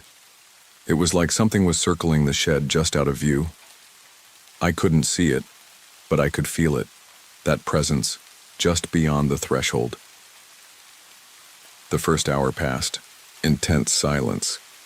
Luke's breathing had become shallow, uneven. I knew he wasn't asleep either, and I wasn't sure if he was awake for the same reason I was, because we both knew something was coming. Then, the sounds began. It started as a low hum, barely audible at first, like a faint buzz of static in the air. At first, I thought it was just the wind, but as it grew louder, I realized it wasn't the wind at all. It was a sound I couldn't place, like whispers, but too distant to make out any words. The noise seemed to be coming from all directions at once, as if the entire land itself was speaking, its voice carried on the wind. My heart started to race, my skin prickling with the growing sensation that we weren't alone. I could feel the hairs on the back of my neck standing up as the whispers grew louder, more urgent. I shot up, wide-eyed, searching the room in a panic. "Luke," I whispered, barely able to choke out the words. My throat was dry, tight with fear. Luke didn't respond immediately, but then I saw him stir in his sleeping bag, his body rigid, tense. His face was pale in the dim light, eyes wide, staring straight ahead at nothing in particular. "Do you hear that?" I asked again, my voice shaky. He nodded slowly, his face etched with dread. "It's them. The spirits. They're coming." The whispers intensified, rising into a cacophony of voices, and the air seemed to vibrate with their presence. The fire in the stove sputtered and died, leaving the room in near darkness. The wind howled outside, and the creaking of the shed became louder, as though the building itself was groaning under the weight of something unseen. I didn't know what to do. I wanted to run, but where would we go? The land stretched out around us, dark and vast, and the thought of stepping outside into that darkness terrified me more than staying in the shed. I looked at Luke again, his face ashen. He was holding something now, something small and glinting in the pale light, a piece of old metal like a charm or a talisman. He gripped it tightly in his hand, his knuckles white, his lips trembling as he spoke, barely above a whisper. "Don't let them take you." Before I could ask what he meant, the door to the shed slammed open with a deafening bang. The wind howled through the opening, and I saw something move just outside, a shadow shifting in the darkness. A figure? A spirit? I couldn't tell. And then I heard it, the unmistakable sound of footsteps, slow and deliberate, moving across the dirt floor just outside the shed. We weren't alone.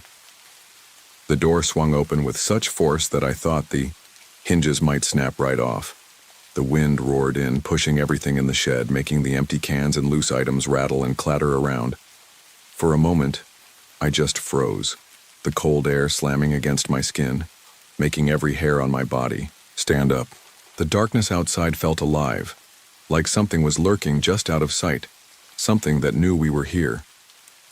Luke sat up quickly, his flashlight bouncing wildly in his hands. His breath came in short, panicked bursts, and I could hear the tremor in his voice when he spoke. "Close the door," he hissed, his eyes wide, frantic. I didn't need to be told twice. I leaped to my feet and ran toward the door, my heart thumping painfully in my chest. As I grabbed the handle, the wind pushed back harder, like it didn't want me to shut it. I managed to pull the door closed with a loud creak, the sound of the wind outside still pressing against the wood, as if it were trying to force its way in. My hands shook, and my chest was tight with anxiety. Something had been outside the shed. Something wasn't right. "Did you see it?" I asked, breathless, turning back to Luke. He didn't answer at first.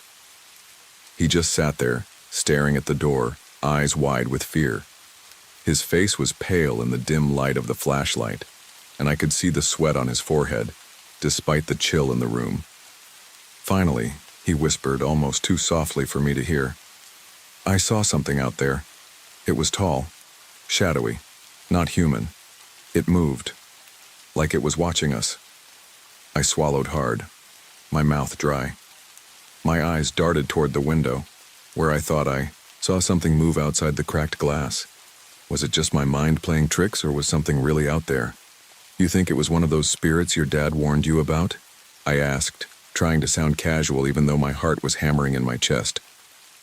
Luke didn't respond right away, and when he did, it was in a voice that barely broke through the air, barely a whisper. "I don't know, man. I don't know what that was, but it wasn't right. It wasn't human." I felt my stomach tighten at his words. I didn't know what to think. My mind was racing with possibilities, but none of them made any sense. Luke had always been a rational guy, even when things got weird. But now, his voice trembled in a way I'd never heard before. We both stayed on edge, not sure what to do. The wind outside had picked up even more, howling like some kind of animal caught in a trap. It slammed against the shed, shaking the walls as though something was trying to break in. The temperature in the room dropped drastically, and I could see my breath in the air, each exhale a cloud of mist that hung in the room before dissipating. The shadows cast by the flashlight on the walls seemed to move, shifting like they had a mind of their own. Luke stood up abruptly, his feet hitting the floor with a thud. He grabbed his pack from the corner of the shed and started rifling through it, pulling out a few small items, a knife, some rope, a few other tools I didn't recognize. I watched him carefully, trying to gauge his state of mind, but he seemed too focused to care. "What are you doing?" I asked, my voice more urgent than I meant it to be. "Luke, what's going on?" He paused, looking at me for a second, as if he had forgotten I was there. His eyes looked distant, almost hollow. "We need to protect ourselves," We can't just wait for whatever's out there to get us. I think my dad was right. This place is cursed. Those spirits, they're angry, and they don't want us here. I could feel the tension building in my chest like I was about to implode. I had no idea what was going on or how to handle it. I wasn't prepared for this, not in the least. I'd come out here expecting to have a relaxing weekend with my friend, and now we were talking about curses and ghosts and strange, shadowy figures stalking us in the dark. "Luke," I said, my voice shaking, "what do we do?" He didn't answer right away. Instead, he turned to face me, his eyes darker now, his expression resolute, almost desperate. "We have to leave. We can't stay here. We have to get out before it's too late." I stared at him, my brain struggling to process what he was saying. "Leave? Leave where?" "It's the middle of nowhere, man. We don't even know what's out there. You saw what happened when we tried to leave before. It's not safe." Luke's gaze didn't waver. "It's not about what's safe anymore. We can't keep pretending everything's fine. This place is alive with something, and it wants us gone." His words sent a shiver through me. For the first time, I realized that Luke wasn't just scared for our safety. He was scared of the land itself, the land that had been a part of his family for generations, the land that his father had warned him about all those years ago, and I was beginning to understand why. Before I could speak, a loud bang echoed through the room, louder than the wind. The sound came from above, us from the roof. Something heavy had struck it hard enough to rattle the beams. The noise was like a hand slamming down on the ceiling, followed by an eerie silence that filled the room. I jumped, my heart leaping into my throat. "What the hell was that?" Luke grabbed my arm, his grip tight. "We have to go now. There's no time." I looked at him, fear spreading through me like wildfire. We both knew we couldn't stay here any longer. We couldn't ignore what was happening any more than we could ignore the air around us, thick with something dark and malevolent. It wasn't just the past that haunted this place. It was the present. And the longer we stayed, the more we realized it didn't want us here. Whatever was out there watching us, waiting for us, it wasn't going to stop until it had us. Luke moved quickly, grabbing his pack and slinging it over his shoulder. I followed suit, grabbing my things and stuffing them into my bag without really thinking. My movements were mechanical, like my body knew we had no choice but to leave. But as I moved, I glanced toward the door. The shadow was there again, just outside the window. This time, I wasn't imagining it. It moved, slowly, deliberately, as though it knew we were watching. I didn't wait to see more. I bolted for the door, Luke right behind me. We had no plan, no backup. We were just two people running from something we didn't understand. But we knew one thing for sure. We couldn't stay any longer. The moment we stepped outside, the cold hit us like a wave. The air felt sharper, thinner, like we were standing at the edge of something not meant for the living. I could feel the tension in the air like a drumbeat, relentless, pressing in on me from every side. We didn't say anything as we made our way down the rickety steps of the shed and onto the dirt ground. The only sound was the crunch of gravel beneath our boots and the faint rustling of leaves in the trees, which seemed to be whispering warnings of their own. It was hard to see in the dark, and the flashlight beam barely cut through the blackness, but I could make out the outlines of the land around us, the twisted shapes of trees, the gnarled bushes, and the rolling hills that seemed to stretch forever into the distance. The place had always felt immense, but now it felt endless, like a vast, sprawling entity that was watching us, waiting. Luke didn't say a word as he led the way, but I could tell he wasn't looking back. He was too focused, his steps quick, and deliberate, like he had somewhere to go and didn't want to waste any time. I couldn't help but glance over my shoulder every few seconds, half expecting to see something moving out of the corner of my eye. The feeling of being watched hadn't left me since the moment we'd set foot on this cursed land. As we walked further away from the shed, the wind seemed to pick up again, howling through the trees, sending a chill down my spine. It sounded almost like voices, like a chorus of murmurs that echoed through the wilderness, distant yet close at the same time. I shook my head, trying to push the thought away. It wasn't real. It couldn't be. But deep down I knew it wasn't just the wind. We walked in silence for what felt like an eternity. The land seemed to stretch on, but the only thing I could focus on was the strange heaviness in the air. I could hear my heart pounding. In my ears could feel the blood rushing through my veins. Something was wrong. Something was following us, and I wasn't sure we'd make it out of here alive. Finally, after what seemed like hours, we reached the old dirt road that led back to civilization. I could see the faint outline of the highway in the distance, a thread of light cutting through the dark. I didn't hesitate. I broke into a run, desperate to get away from the land, from whatever was out there watching us. Luke followed, but I could hear the exhaustion in his footsteps, the drag of his boots against the gravel. When we reached the road, I turned to him, panting, my breath coming in sharp gasps. "Luke, we have to go. We can't stay here any longer. It's not safe." Luke's face was ashen, his eyes bloodshot, but there was a strange determination in his gaze. "I know," he muttered. "I know. But there's something else. Something we need to do before we can leave." "What are you talking about?" I asked, confusion taking over. My mind was spinning, my nerves on edge. I just wanted to get out of here, back to safety, back to a place that didn't feel like it was alive with hatred. Luke took a deep breath, looking down at the ground before looking up at me. "My dad. He told me the only way to truly leave the land behind is, to make things right, we have to return it." I stared at him, confused. "Return it? What does that even mean?" Luke paused, then explained. "The land was never ours to begin with. My dad always said the land was cursed because it was built on blood, indigenous blood.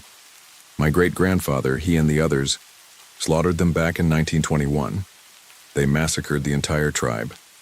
They forced them off their land, killed most of them, and the rest of them, they left. They say their spirits never left the land, that they still haunt it to this day. My dad said the only way to lift the curse was to give the land back to the community it belonged to." I could barely breathe. The weight of his words settled like a stone in my chest, and the air around us seemed to grow even colder. I wanted to argue, to tell him that there was no way we could just give the land back. But a part of me understood. I didn't know how I understood it, but I did. The land, this place, this cursed ground, had taken something from us. It had taken our peace, our sanity, and now it was trying to take our lives. I swallowed hard, my throat dry. "So, what do we do?" Luke looked back toward the direction of the shed, his face shadowed in the dim light. "We give it back. We need to contact the indigenous community, tell them what happened. We need to make amends. If we don't, the spirits will keep following us." The thought of going back to that place, to the heart of the darkness, made my stomach churn, but I knew Luke was right. It wasn't enough to just leave. We had to make things right, or we'd never be free of this land. We spent the next few days contacting the local indigenous elders and explaining what we had learned. It was awkward, tense, especially when they learned that we had been on the land, but we did what we could. The elders listened quietly, their faces impassive, but their eyes told me they understood the weight of what we were trying to do. Finally, they agreed to take the land back. They told us that it was theirs, that it always had been. They would cleanse it, perform rituals to heal the land and their ancestors' spirits, and they assured us that we would be free of the curse once they took control. It felt like a heavy burden was lifted from my shoulders as we watched the elders walk back to the land. A solemn procession that I knew would bring some kind of peace. The wind died down, the oppressive weight in the air slowly lifting, and for the first time since we'd arrived, I felt like I could breathe. The rest of the story, the rest of the nightmares, became a distant memory. The curse of the land was broken, but the shadows of the past never fully disappeared. We never went back. We never spoke of it again. But deep down, I knew that some echoes of the past never truly fade. The land had given us a glimpse of its darkness, and it had taken something from us that we could never get back. As we left that place, I couldn't help but feel like we were just another chapter in the land's long, tragic history. And I wondered how many others had walked that road before us, only to be consumed by the same curse.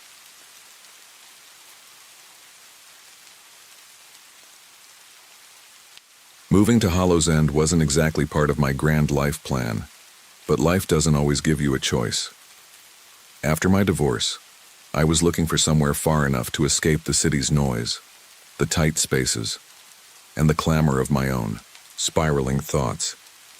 I found the farmhouse in the classifieds, Blackthorn House built in 1887, a two-story relic on the outskirts of town.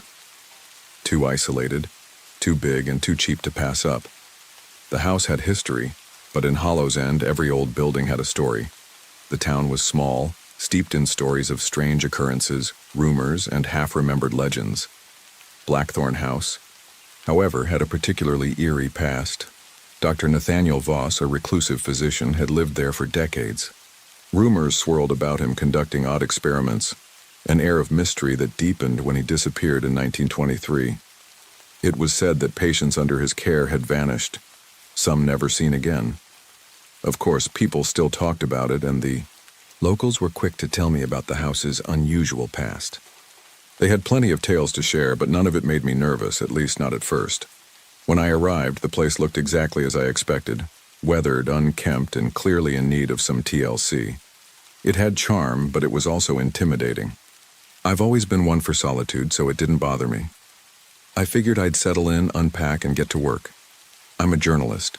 My career's been my anchor through all the chaos of the past few years, and the quiet here would be good. For my writing, I had a lot to catch up on. There was one thing, though, that did unsettle me right away. Nixus, my black cat. She had been with me through everything, and I knew her well.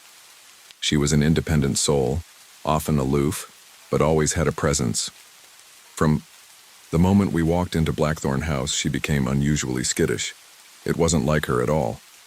She darted around the house, her fur bristling as if she was being pursued. The place, as old as it was, didn't exactly feel welcoming, but I couldn't shake the feeling that something had unnerved her. I had moved all my boxes into the attic on the second floor. It was the only space big enough to store everything, and the view out the small window was beautiful, overgrown trees stretching for miles. The attic was musty, filled with the smell of old wood, dust, and things long forgotten. But what caught my attention wasn't the clutter. It was the small closet in the corner. I could have sworn it wasn't there when I first came into the house. I had been up and down those stairs a dozen times during my move. But that door? I'd never seen it before. The door was narrow, slightly ajar, and the air around it was colder than the rest of the room, as though it were drawing the cold in like a vacuum. Nixus, who had been pacing around the attic, suddenly stopped in front of it. Her fur stood on end and she started pawing at the door, meowing in a way I had never heard her do before. It wasn't a soft meow. It was desperate, frantic. She even hissed once, a sound so sharp and low it sent a chill down my spine. "Nixus, what is it?" I muttered, though I wasn't sure I wanted to know. She glared at the door, her body rigid with tension. I took a step closer, the hairs on my neck standing up, but I resisted the urge to open it. Something about the door felt off, as though there was something lurking just behind it, watching. But I was a rational person. I couldn't be caught up in silly superstitions, not after everything I'd been through. The day continued as usual, and I pushed the odd feeling to the back of my mind. But Nixus was restless, constantly darting to the stairs, hissing at nothing as though she could sense something I couldn't. The air in the house became thick with tension, and every time I looked up, it felt like the house was watching me, back. That night, a storm rolled in. It was one of those wild, howling storms, the kind that rattled the windows and shook the old house to its foundation. The wind howled, and the trees outside scraped against the walls like long, gnarled fingers, reaching for the house. I was sitting in the living room with a glass of wine, trying to relax. Nixus had taken to hiding under the couch, her ears flat against her skull. She was on edge, her usually calm demeanor nowhere to be found. The power flickered a few times, and then the lights went out completely. For a moment I sat in the dark, listening to the storm's fury. The only sound was the soft tapping of rain against the roof. Then, suddenly there was a noise from upstairs, a soft thud, followed by the unmistakable sound of paws skittering across the floor. I frowned. Nixis? But no, she was under the couch. I could feel her there, her presence too close for her to be upstairs. My heart started to race as I stood up, grabbing the flashlight from the table. I moved quietly up the stairs, my feet heavy on the creaky steps. When I reached the attic, I paused, the beam of the flashlight illuminating the narrow closet door. It was open. I hadn't touched it. The door was wide open, and then, knock. A knock came from inside. It wasn't loud, but it was distinct, like a faint tapping against the wood. My pulse spiked. I couldn't breathe for a moment, frozen in place, staring at the open door. Nixis's fur was puffed up now, her eyes wide as she stared at the door. She didn't move. And then, something growled, a deep, guttural growl. It wasn't Nixis. It wasn't anything I recognized. The growl vibrated the walls, sending a shiver down my spine. I stepped forward, my flashlight trembling in my hand. The growl grew louder, more insistent. Then, just as suddenly, everything went still. A silence so thick it was suffocating. I didn't know what to do. But I knew one thing. I wasn't opening that door. Not tonight. That night, I didn't sleep. The storm raged outside, but it wasn't the wind or the rain that kept me awake. It was the feeling that I wasn't alone, a sense that something, or someone, was watching me from just beyond my reach. I lay in bed, my eyes fixed on the ceiling, but all I could think about was the closet door. Why was it open? Why had it felt so cold? And, most troubling of all, what had that growl been? Nixis had settled down under the couch, her fur still, puffed up like a ball of static, and I could hear her soft breathing in the dark. Her usual aloofness had been replaced with a level of anxiety I had never seen in her before. She wasn't just avoiding the attic now. She seemed to be avoiding the entire second floor. Every time I caught a glimpse of her, she was looking over her shoulder, eyes darting toward the staircase, her ears twitching at every creak of the house. I had tried to brush it off. It was just a noise. Old houses make noises. The wind howls. The floors creak, and sometimes, when a storm's bad enough, the whole place seems to groan with it. But I couldn't shake the feeling that something wasn't right. Around midnight, the power went out. The storm had been so fierce that it knocked out the grid. That wasn't unusual for Hollow's End. Power outages happened all the time in weather like this, but it didn't make things any better.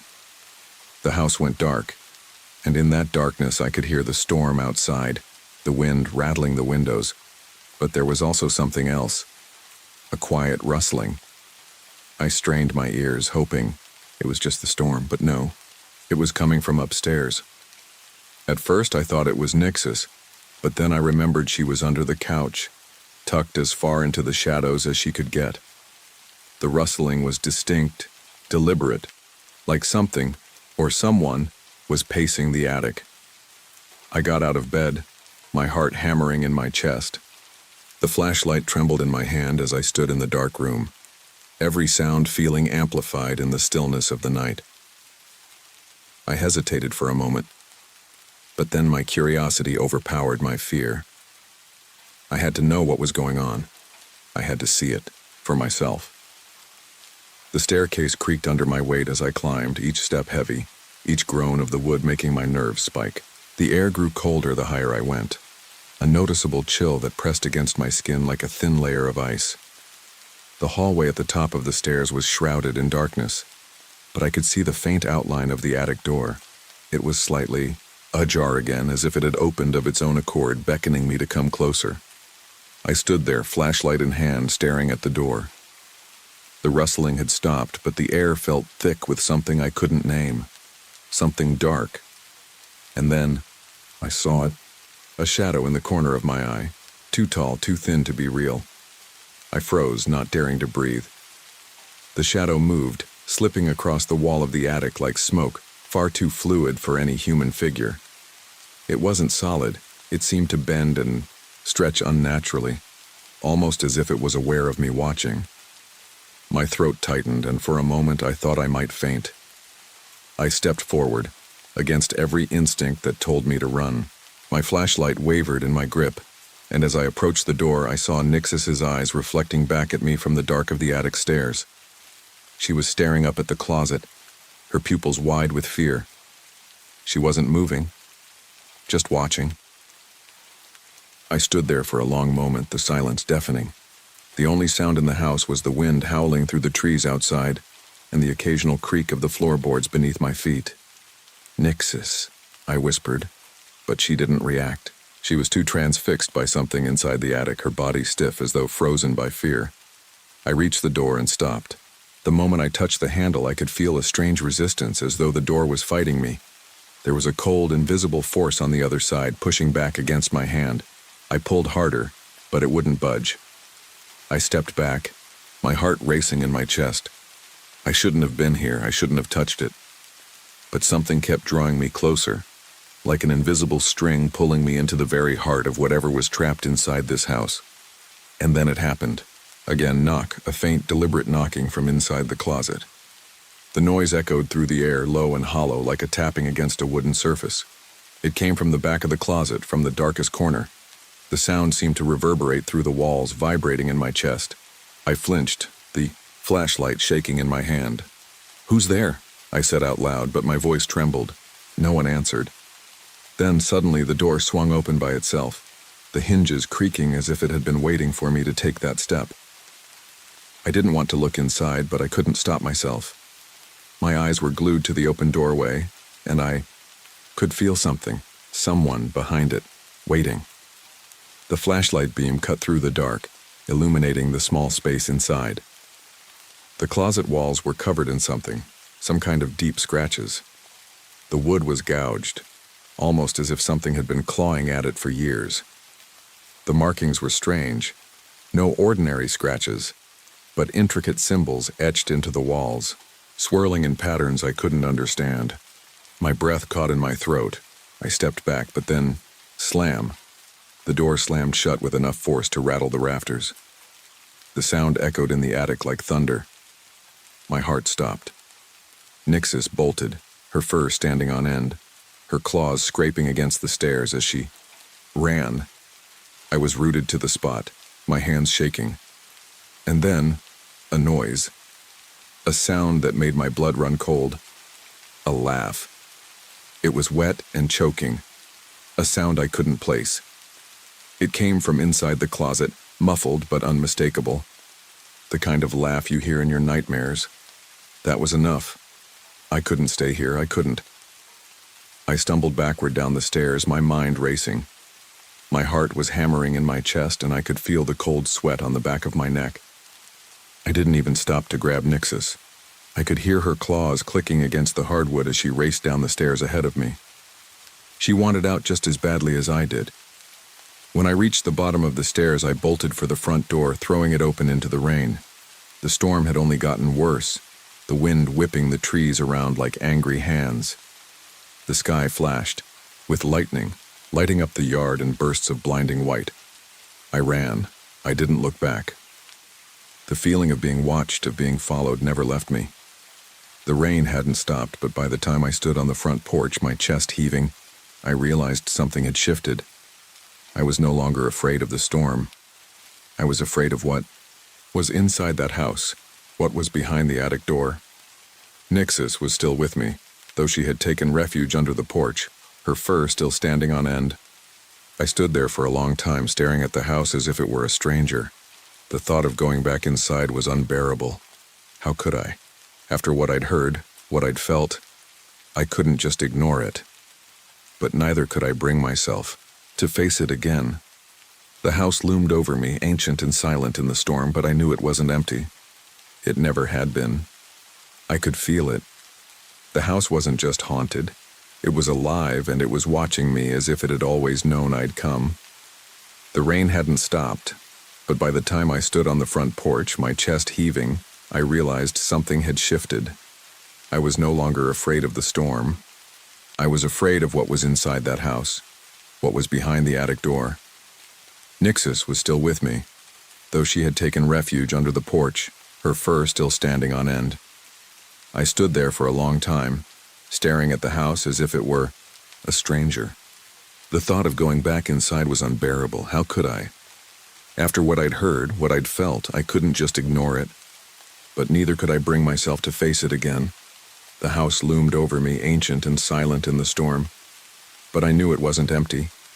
It never had been. I could feel it. The house wasn't just haunted.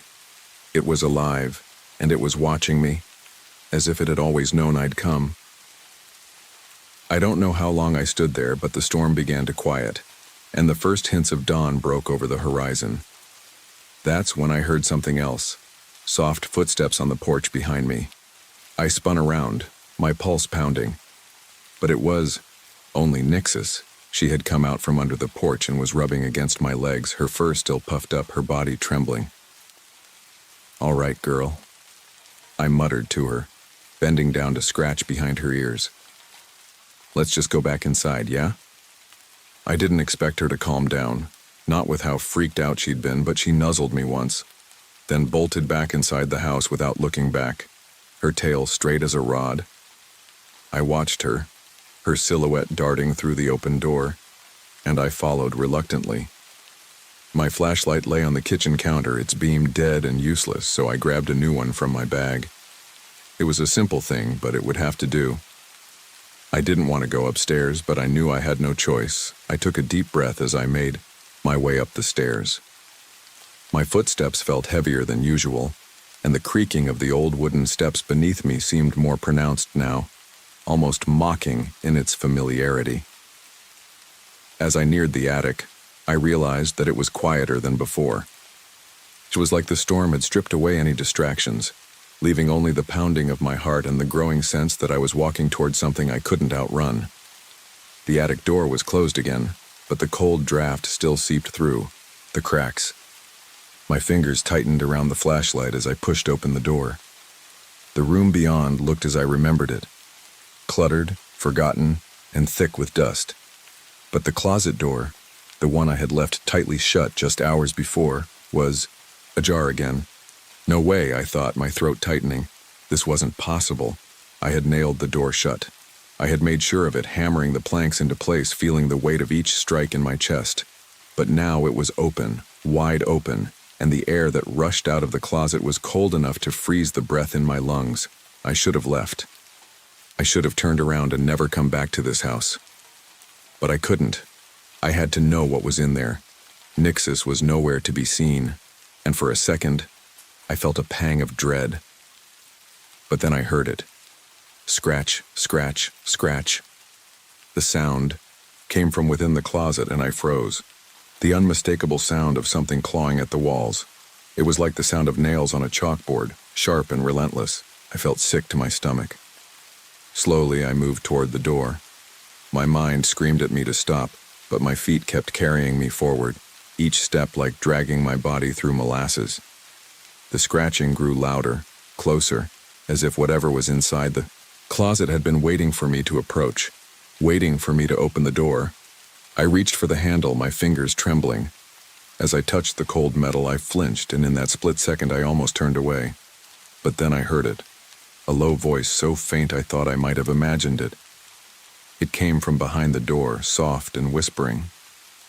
"Help me." It was barely audible, but it was unmistakable. A voice. A human voice. I swallowed hard, my throat dry, and I pushed the door open. The light from the flashlight flickered as I shined it inside, and the cold intensified. The closet was small, barely enough room for me to stand upright, but as the beam of light cut through the shadows, I could see something on the walls. Scratches, gouges, symbols carved into the wood, jagged and uneven. Some were familiar, but most weren't. The walls looked like they had been torn apart. And then there were the shapes. Something had been etched onto the wood in places where the symbols didn't quite reach, as if something, or someone, had been clawing at the walls from the inside. The marks were deep, like fingernails had scraped at the wood until they bled. My stomach churned, and I stepped back, my eyes darting around the room. I was suddenly aware of how small the space was, how trapped it made me feel, but that voice, that it hadn't been in my head, I had heard it. "Help me." I blinked, my chest tightening. I had to get out of here. My hands shook as I backed away, but before I could turn around, I heard something else. Movement. It was subtle at first, just a rustling, like fabric or something brushing against the wood. But then it grew louder, closer. A shuffle, a drag, like something was slithering toward me from the far corner of the closet.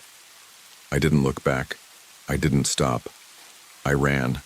I bolted out of the attic, my breath ragged, my heart pounding in my ears. The door slammed shut behind me, and I didn't hesitate. I didn't look back. I wasn't going to confront whatever was in that closet. Whatever it was, whatever had been trapped in that small, dark space for decades, was not something I could face. I didn't care what it wanted. As I reached the bottom of the stairs, I could hear Nixis once again, her soft meows echoing from the kitchen. The house was still. Too still. But I knew one thing for certain. I had to leave. I didn't even pack my things. I grabbed my bag, snatched up my keys, and I left. The car started up with a low growl, and I didn't stop driving until I reached the nearest motel, my hands still shaking, my mind a chaotic mess. Nixis sat beside me, her tail flicking back and forth as though she knew better than I did what was still waiting at Blackthorn House. I hadn't planned on coming back. In fact, I had told myself I'd never go near Blackthorn House again. But even in the few days since I fled, I couldn't escape it. The feeling, the dread. It followed me everywhere. I wasn't just running from the house, I was running from the fear that had sunk into my bones. I stayed in that motel for 3 nights. The first night, I barely slept at all. Nixis stayed, close to me, her presence a small comfort in the otherwise empty room. But every time I closed my eyes, I felt that oppressive weight.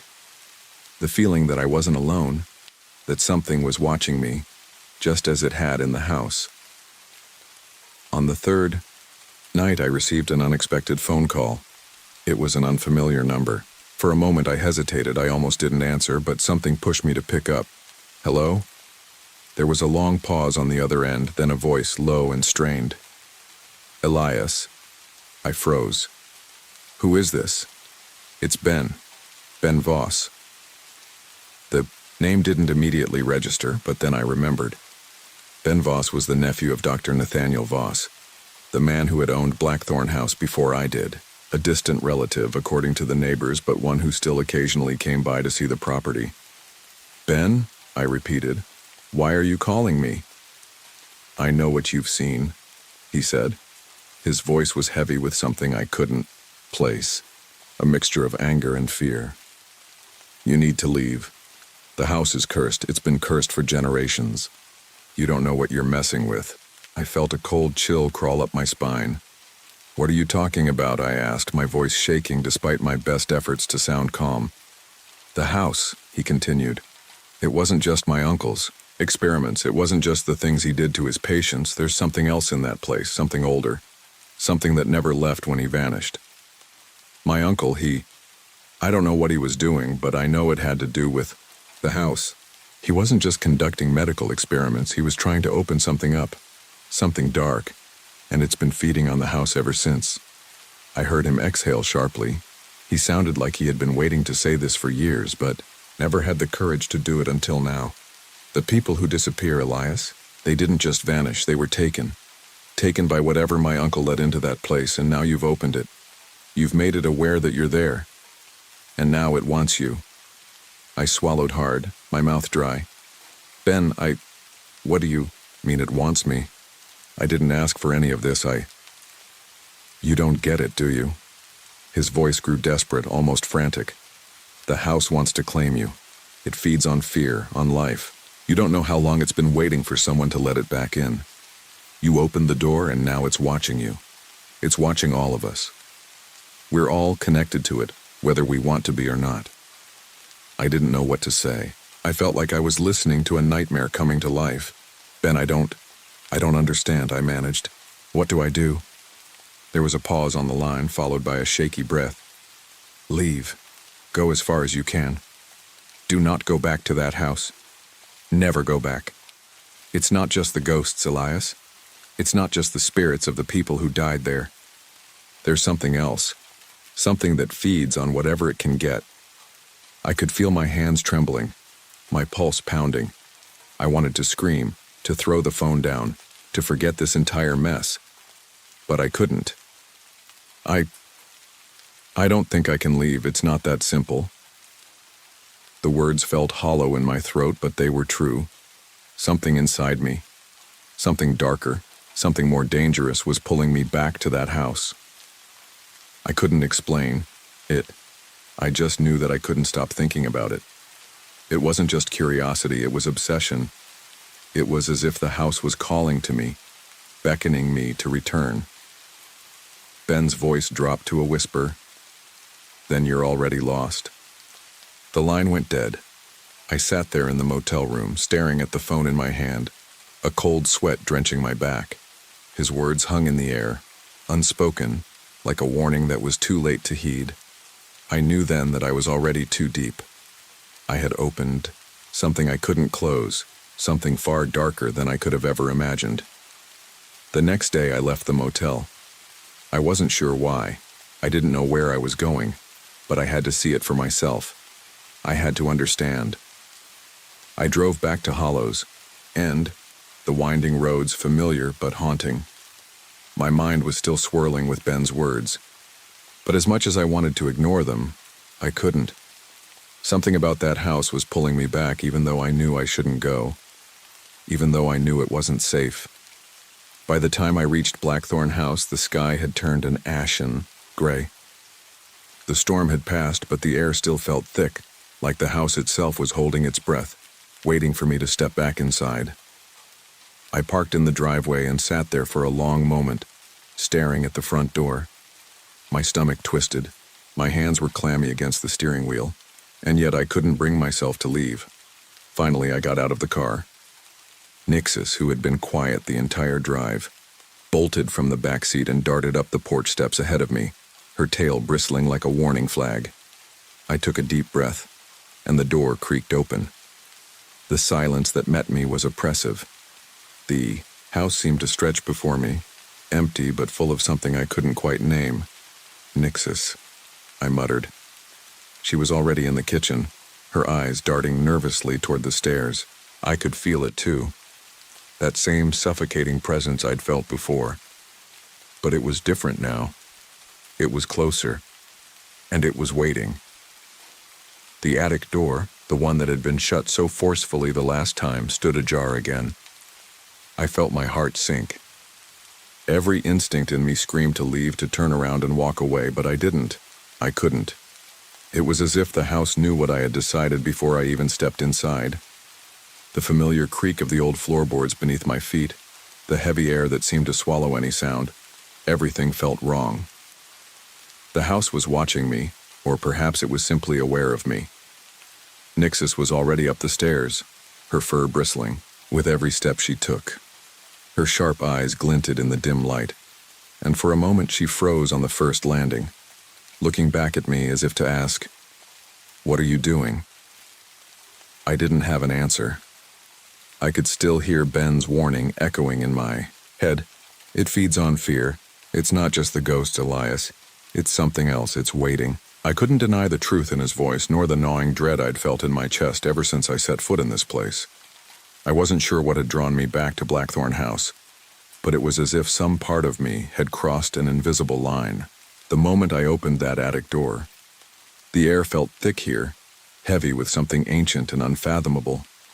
And the house, which had always felt like a silent observer, now felt as though it was alive, as though it had been feeding on my fear, growing stronger with each step I took. Nixis was already in the kitchen when I reached the top of the stairs. I could hear her restless pacing. I almost called out to her, but I didn't. I just stood there facing the door to the attic, my hand lingering on the cold brass doorknob. For a moment I closed my eyes, took a deep breath, and wondered if I had lost my mind. "Don't do this," I whispered to myself, but it was too late. I opened the door. The attic looked exactly as it had the last time I'd been there, the dust thick in the air, the dim light barely cutting through the shadows. But there was something new, a shift in the atmosphere. The room felt crowded, like it was holding its breath. The closet door was wide open, as though it had been waiting for me. I felt the same bone-deep chill that had made my skin crawl before, but this time it was different. This time it felt intentional. It felt like the house was pulling me toward it. The scratching from inside was still there, faint at first, but unmistakable. I stepped into the room, my legs moving of their own accord.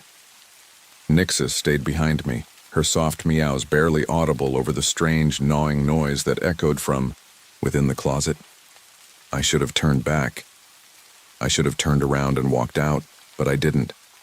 It was as if my feet were rooted to the floor, as if the house itself was holding me there, forcing me to face what I had ignored for so long. The light flickered as I stepped closer to the closet. My flashlight wavered, casting erratic shadows against the walls. The scratches on the wood seemed deeper now, almost like they were shifting. Some of the symbols etched into the walls had been marred, as though someone or something had been attempting to break free. What the hell was this? I raised the flashlight higher, shining it directly into the closet. It was small, too small for anything to hide in, but the darkness seemed to stretch farther than it should have, curling and twisting as though it had no end, and then it moved. The sound was so faint I thought it was the wind, but the air was too still. I watched as the shadows in the corner of the closet flickered and shifted. It was almost like something was there, something that shouldn't be. And then I heard the voice again. It was a whisper, soft but distinct, cutting through the silence of the attic like a knife. Help. Me. It was coming from behind the closet wall, from deep within the darkness. I stepped back, but before I could turn around, I heard something else. A low, guttural growl, not from Nixis, but from something far worse. My skin crawled.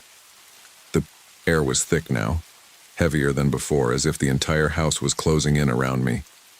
The walls felt like they were leaning in, suffocating me. Nixis hissed from the doorway, her fur puffed up again, her tail fluffed to twice its normal size. I barely heard her, too consumed by the sense of something other, something ancient and hungry that was pressing down on me. It was as if the house itself had become a living thing, a malevolent presence that had been waiting for someone to unlock its secrets. I didn't know how much time passed. I don't know if I stood there for minutes or hours. All I knew was that I was running out of time. The growl from behind the wall grew louder, more frantic. I could feel something, someone, straining against the walls, clawing, scratching, desperate to break through. The wall behind the closet shuddered, and I felt a jolt in my spine. I heard it, the scraping. It wasn't just nails on wood anymore. It was a thud.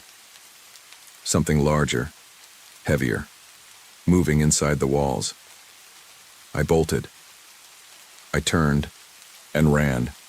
My legs felt like they were made of lead, my heart hammering in my chest as I raced for the stairs. Nixis darted in front of me, her fur wild, her eyes wide with terror, but I wasn't fast enough. A figure appeared at the top of the stairs, blocking my path. It was tall, unnaturally tall and thin, its limbs elongated in a way that was wrong. It had no face, just shadows, swirling and pulsing like the dark itself had taken shape. I froze. I couldn't breathe. The thing reached for me, its fingers long and crooked, as though it had no true form. The shadows around it stretched, expanding. I felt it, its hunger, and in that moment I understood everything. This house had been feeding on the fear of anyone who came near it. It had been feeding on me since the moment I set foot inside. And now it wanted more, it wanted me. A cold, empty voice whispered from the darkness. You belong to us. I turned and ran, faster this time, my feet slapping against the old wood floors as I made my way down the stairs. The house seemed to groan beneath me, the walls closing in as I pushed open the front door.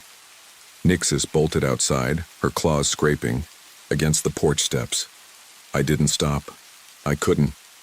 I didn't look back as I ran to my car, my breath ragged, my chest burning.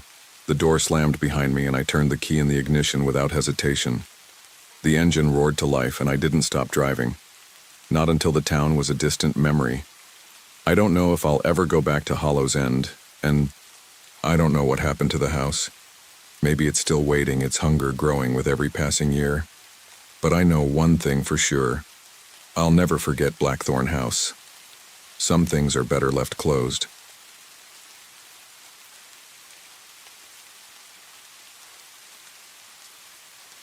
I should have known there was something off about that place the moment I saw it.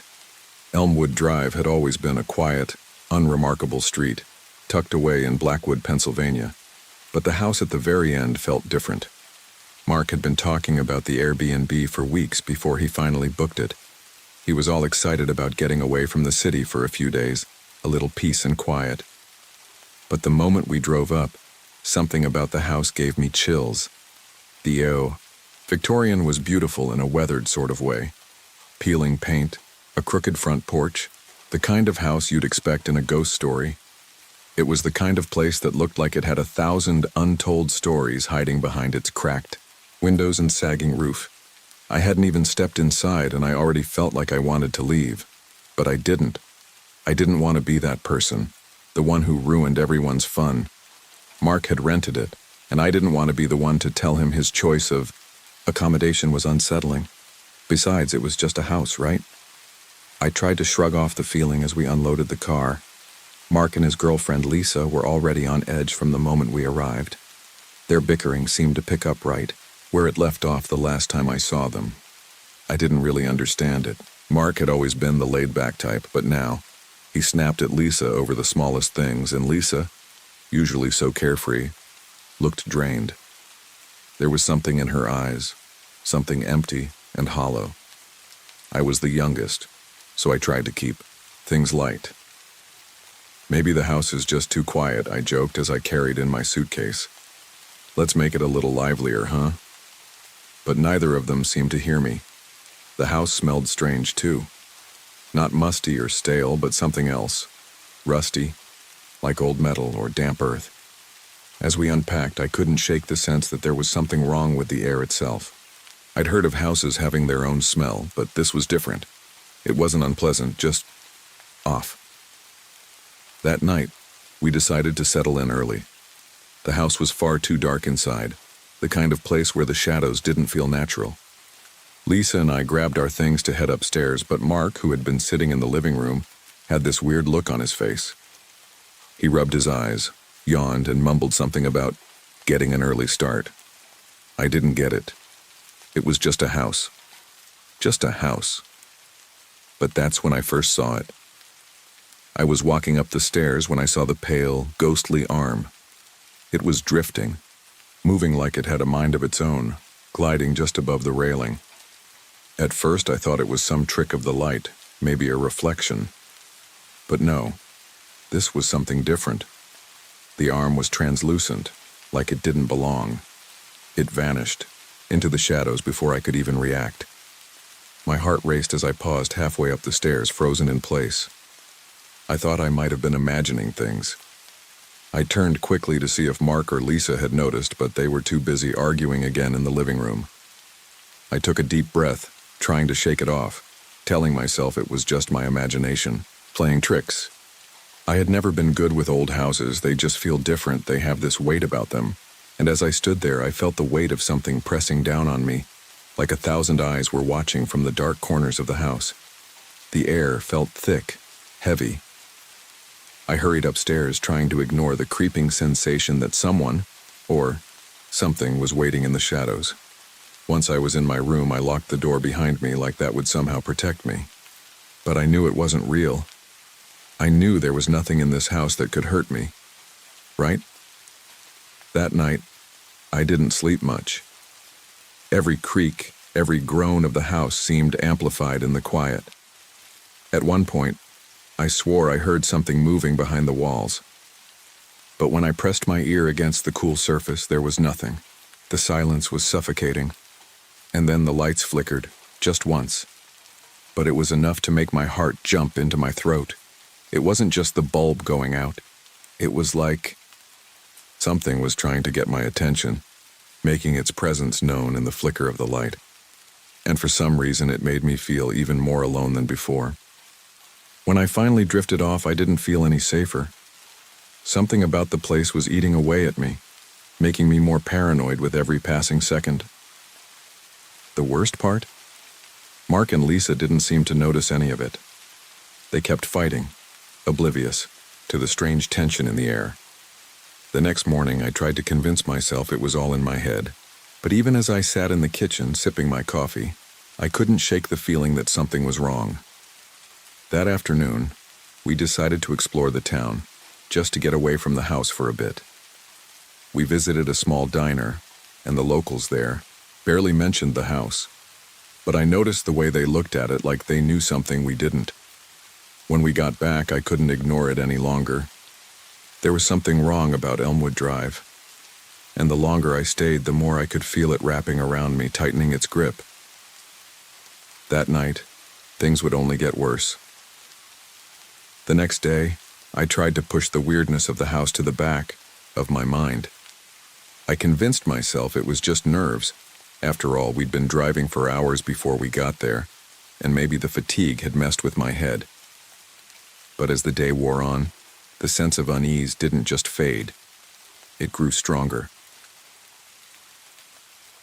The row house, with its creaky floors and crooked windows, felt alive in a way I couldn't explain. Every time I moved from one room to another, I couldn't shake the feeling that I was being watched. It wasn't just the occasional flicker of light or the strange, almost imperceptible noises I heard at night. It was like the house was trying to tell me something, but I wasn't listening. Mark and Lisa's constant bickering didn't help matters. They'd never been particularly good at communication. But this was something else. Lisa, who was usually so upbeat, seemed on edge. She was irritable, snapping at Mark over the smallest things that just the day before would have rolled off her back. Mark wasn't helping either. He kept getting defensive every time Lisa said something, raising his voice in frustration. I had never seen them like this. That evening, when we were all sitting in the living room, I could feel the tension building. Lisa was hugging her knees to her chest, staring at the floor, while Mark was fidgeting with the remote control, channel surfing without really watching anything. The air between them felt thick, like there was something unsaid, something that neither of them could address. I tried to distract myself by scrolling through my phone, but even the familiar glow of the screen didn't offer any comfort. My mind kept drifting back to the house. I'd kept quiet about what I saw the night before, about the arm that floated near the stairs, but it was impossible to ignore. It lingered in the back of my mind like a dark cloud. I hadn't told anyone, because, well, who would believe me? They'd probably think I was just being dramatic. But when I walked into the kitchen that night, I saw something that made my blood run cold. I was reaching for a glass when I noticed it. The smell. That faint, metallic scent that had been lingering ever since we got there. I thought I was just imagining it, but now it was stronger, more overpowering. I glanced around, trying to figure out where it was coming from. The kitchen was small, but it was clean enough. Nothing seemed out of place. Then I saw it.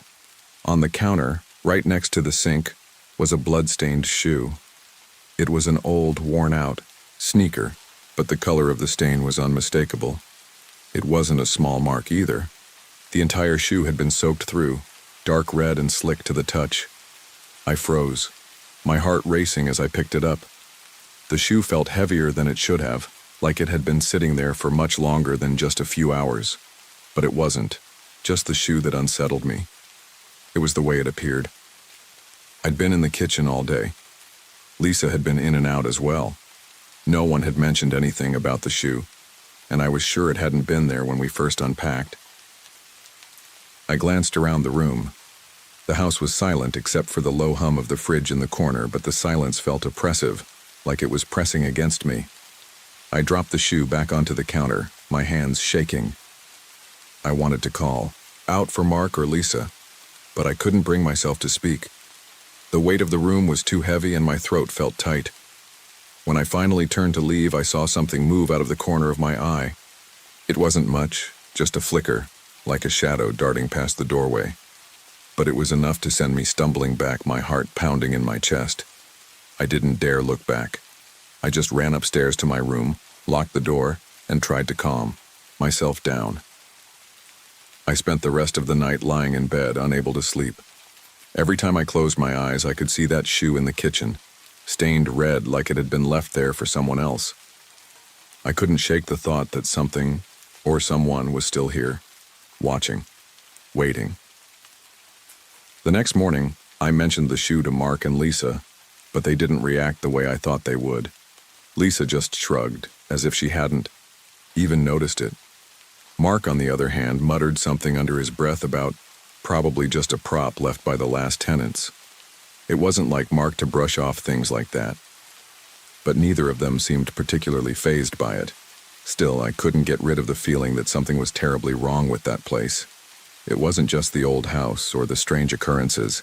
It was the sense that it was pulling us in, drawing us deeper into its web of silence and shadows.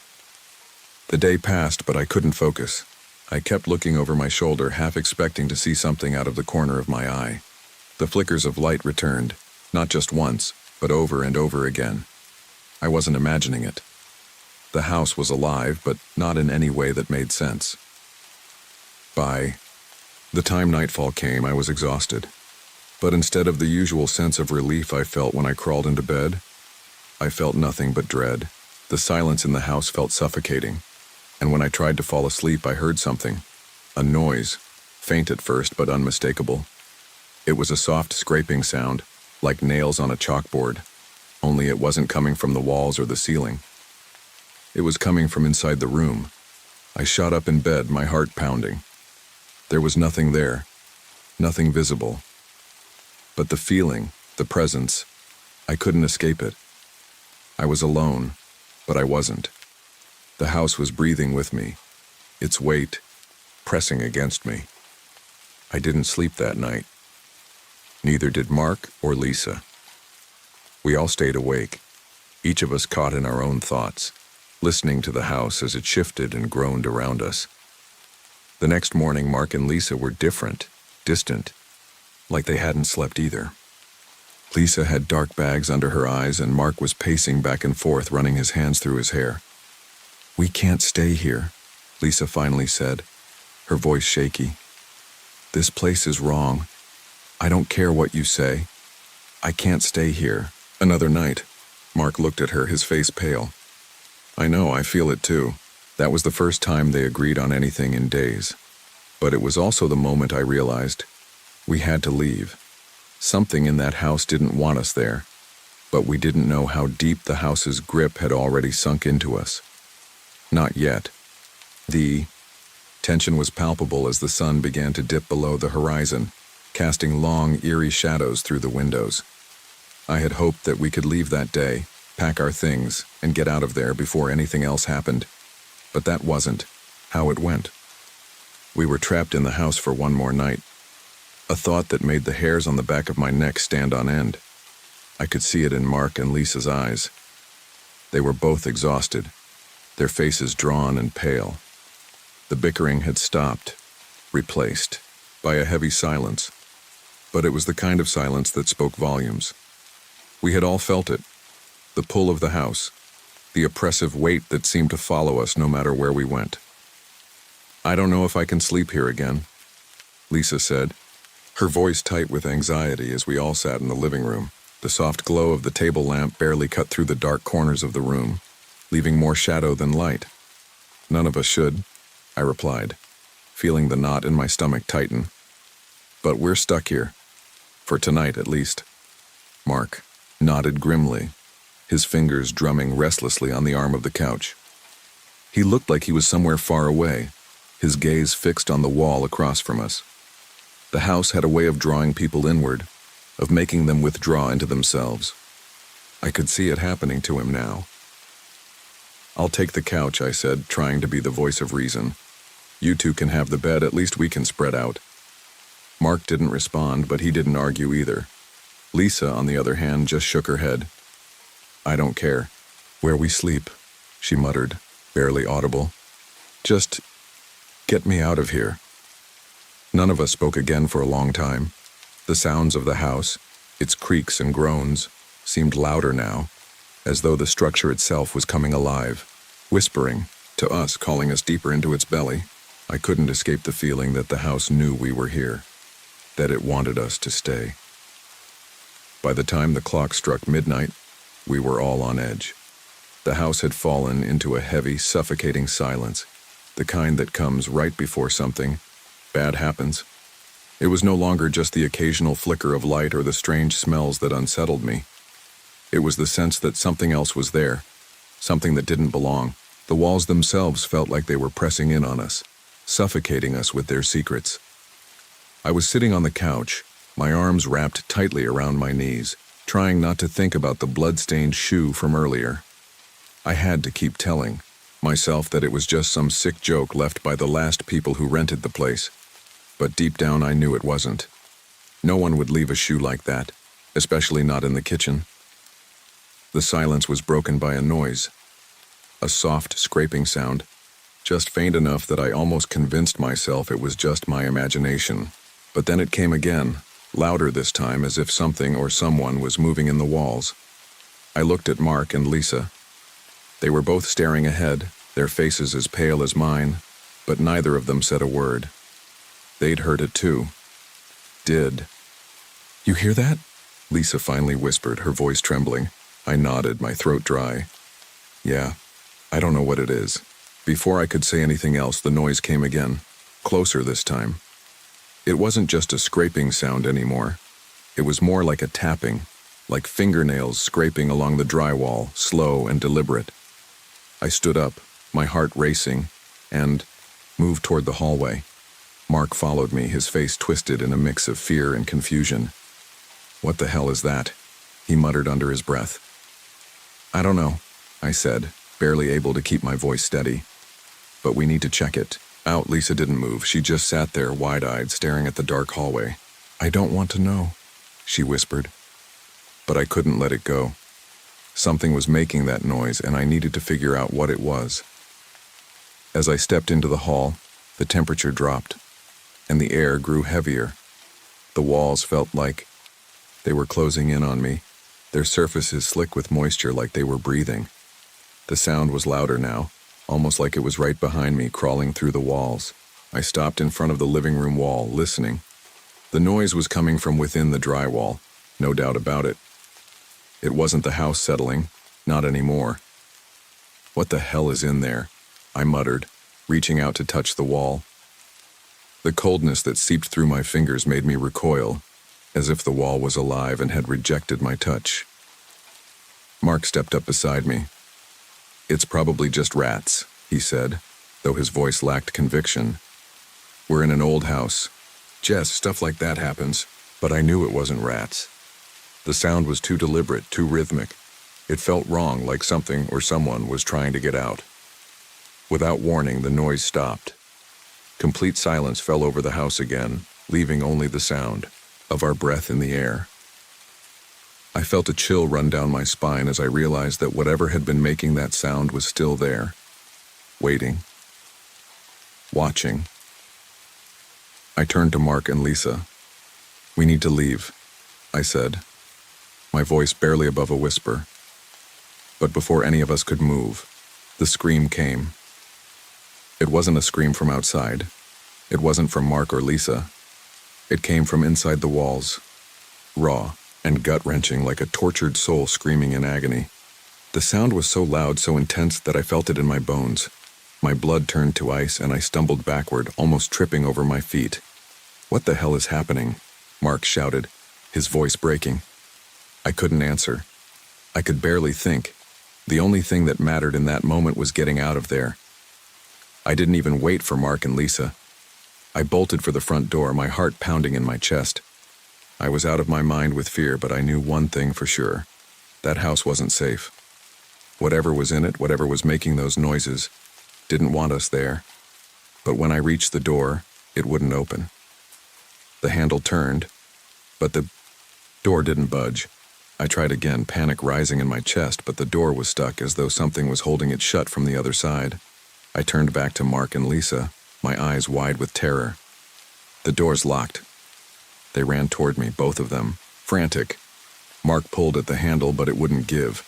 We were trapped, and that's when I heard it again. Soft at first, almost like a whisper, but it was clear as day. "You're not leaving." We all froze. The coldness in the air hit us like a slap, as though the very house itself was breathing in rhythm with our panic. The whisper echoed in my ears, just barely audible, but unmistakable. It was so clear, so deliberate. My chest tightened, and I could feel the blood rush to my ears, drowning out the world around me. "You're not leaving." I wanted to scream. I wanted to shout to make the world hear what I was hearing, but my voice failed me. My breath came in shallow, ragged gasps as I turned toward Mark and Lisa, searching their faces for some kind of explanation, some kind of reassurance. But all I saw was the same wide-eyed terror that mirrored my own. Mark's hand trembled as he pulled at the door handle once more, his muscles straining with the effort. But the door didn't move. It was as if it had been welded shut. He let out a frustrated cry, his palms pressing against the door as if pleading with it to open, to let us escape. "We're trapped," Mark said, his voice cracking. His usual, calm demeanor had completely unraveled. This wasn't like him. He was the one who always kept his cool, who always had an answer. But now, even he was lost. Lisa stood behind us, silent, her eyes darting from the door to the dark hallway. I could see her lips trembling, but she didn't speak. She was staring at something in the shadows, something that made her body stiffen, her gaze fixed with a kind of horror I'd never seen before. "Lisa?" I called softly, my voice trembling. I stepped closer to her, my heart racing. "What is it?" She didn't answer at first, her focus seemingly locked onto something just beyond my vision. Then slowly she turned her head to me, her face ashen, her eyes wide in disbelief. "There's someone in the hallway," she whispered, barely audible.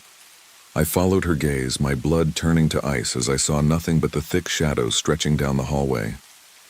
But something shifted in the dark. A subtle movement, a flicker in the corner of my eye. My skin prickled with cold, and I felt the oppressive weight of the house bearing down on us, pressing in from every direction. I swallowed hard, my mind racing. What was she seeing? Was she just as scared as I was? Or had something truly been there, something we couldn't see yet? "Maybe it's just the shadows," I started, but even as I said it, I knew it wasn't true. Shadows didn't move like that. Shadows didn't watch you. I turned back to Mark, my voice desperate. "We need to break the door down. We have to get out of here. Now." But Mark didn't respond. His attention was fixed on something else, something that I couldn't see. His face had gone pale, his eyes wide and distant. He looked as though he had seen something I hadn't, something that had stolen his ability to think. "Mark," I said, shaking his shoulder lightly. "What's wrong?" He blinked, his gaze clearing for a moment. I don't know," he murmured, his voice distant. "It feels like something is watching us." The words hit me like a punch to the gut. He had felt it too, the same presence that had been creeping into my bones ever since we arrived. It was more than the house. It was something deeper, something darker, something that knew we were here. I could hear the house groaning. Again, the creaks in the floorboards under our feet growing louder with every passing second. It was like the walls were closing in, like the house itself was tightening its grip around us. The temperature had dropped, the air thick with an unnatural chill that made every breath feel like it could freeze in my lungs. "Jessica," Lisa's voice cracked. She took a step backward, her body trembling. Her eyes were locked on the far corner of the living room, where the shadows seemed to gather more densely than anywhere else. I don't know if we can stay here much longer." "Lisa, it's okay," I said, my own fear threatening to choke me. "We'll get out. We just need to stay calm." But I knew I was lying. We weren't safe here. There was something in the walls, something in the shadows, and it was waiting for us to slip up. I turned back to the door, my mind racing. I had to get us out of here. We couldn't stay another minute. But the more I tugged at the handle, the more I felt the weight of the house pressing down on me. It was like the walls were made of iron, like the house had grown sentient, feeding on our fear, trapping us inside. Then I heard it again. That whisper, "You're not leaving." It was louder this time, clearer, coming from somewhere deep within, the walls. The words were drawn out slow, like a hiss, like a breath from something long dead. I froze, my heart hammering in my chest. Mark and Lisa must have heard it too because their eyes locked onto me in unison. We were all listening to the same voice, the same thing.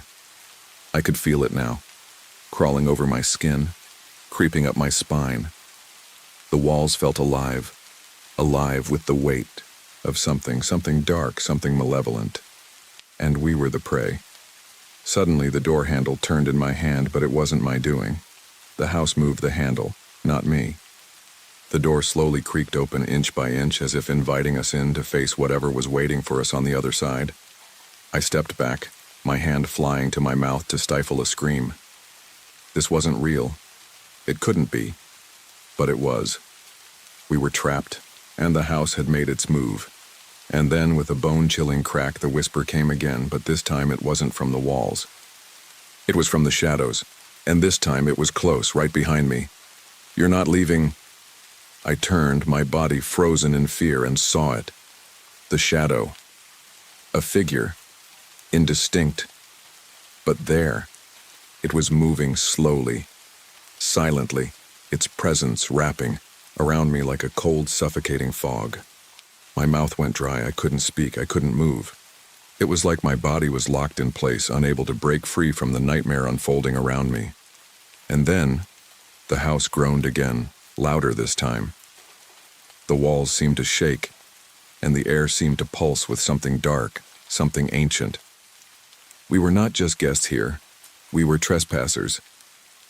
The door slammed shut behind us with a deafening bang. We weren't leaving, not unless the house let us. The sudden slam of the door echoed in my ears like a gunshot, the sharp sound ringing in my chest. My entire body jerked as though I'd been struck, and I spun around to face it, my heart thundering in my chest. I was breathing too fast, too shallow, but I couldn't stop. We were trapped. There was no other way to put it. The oppressive weight of the house, the whispering presence, the darkness in every corner. It had all merged into something that no longer felt like a place, but a living, breathing nightmare. I turned back to Mark and Lisa, both of them standing behind me, their eyes wide with terror. Lisa had her arms wrapped tightly around herself, her fingers digging into her skin as if to reassure herself that she was still real. Mark, his face as pale as a ghost, was looking at me, his lips moving, but no words were coming out. "What do we do?" I finally gasped, my throat tight with fear. I couldn't even hear my own voice clearly. It was drowned out by the pulse of that insistent whisper, the one that seemed to be coming from everywhere and nowhere all at once. "You're not leaving." The words vibrated through me, shaking me to my core. I could feel them deep inside me now, like a pressure building up in my bones, heavy, suffocating. I closed my eyes, trying to steady myself. This couldn't be real. It was impossible. We were alive. We were human. No matter what was happening, we were stronger than whatever was haunting this place. But then I remembered the vanishing Airbnb listing, the strange, subtle hints that the house was trying to pull us in, and that whisper, that thing that had already seeped into our minds. Mark finally spoke, his voice hoarse. "We need to get to the car. It doesn't matter what it takes." He was right. The air in the house was growing thicker, more suffocating with each passing second. I could feel the pressure of it, like the house was breathing down my neck, waiting for me to slip. But how? How could we get to the car when every step forward felt like we were being dragged backward by something invisible? I took a deep breath and forced myself to move. The door had closed so suddenly I couldn't be sure it would open again. But we had to try. I walked to it, my hands shaking, and grasped the handle. For a moment, nothing happened. The air felt too thick, like I was pushing against some unseen force, and I couldn't tell if I was even pulling the door or if it was fighting me. And then, with a violent tug, the door flung open on its own. I stumbled back, my heart skipping a beat. The hallway stretched in front of us, long and dark, shrouded in shadows that seemed to shift as though alive. "Go, go, go," I urged, my voice desperate. Mark didn't need another word. He darted forward, grabbing Lisa's hand and pulling her behind him. I followed close, every step feeling like I was wading through mud, the weight of the house pressing on me from all sides. We made it to the staircase, and the sound of our footsteps seemed to echo louder than it should have. My breath came out, in panicked bursts as I gripped the banister and rushed upward, the stairs creaking under our weight. The flickering lights overhead cast everything in a sickly yellow hue, and I kept my gaze forward, afraid to look back. The front door was just ahead. I could see it now, our way out. But something didn't feel right. I could sense it, that thing. It was close. It was watching us. I reached the door first and flung it open, only to be met with the sudden gust of cold air from outside, sharp enough to make my skin prickle. We were almost free. I could feel the sunlight outside, the fresh air. It was there.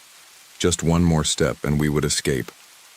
But then the whisper came again, louder this time, filling the air.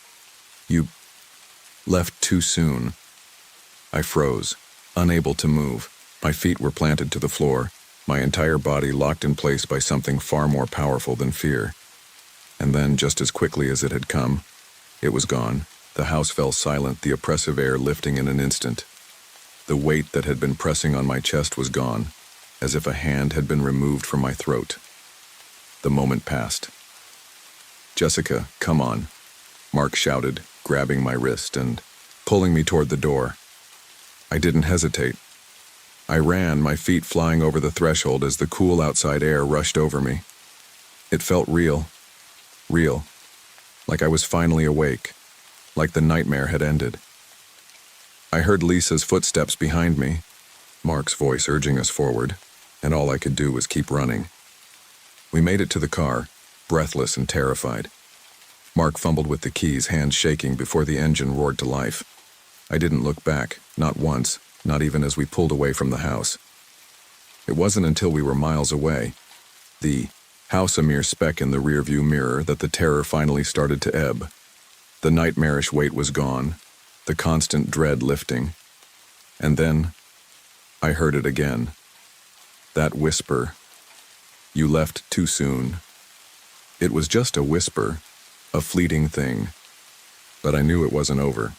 The house was still there, and whatever it was, whatever had been waiting for us, it was still watching, still waiting. I glanced over at Mark and Lisa. Neither of them spoke. We didn't have to. We had left the house behind, but it was never going to leave us.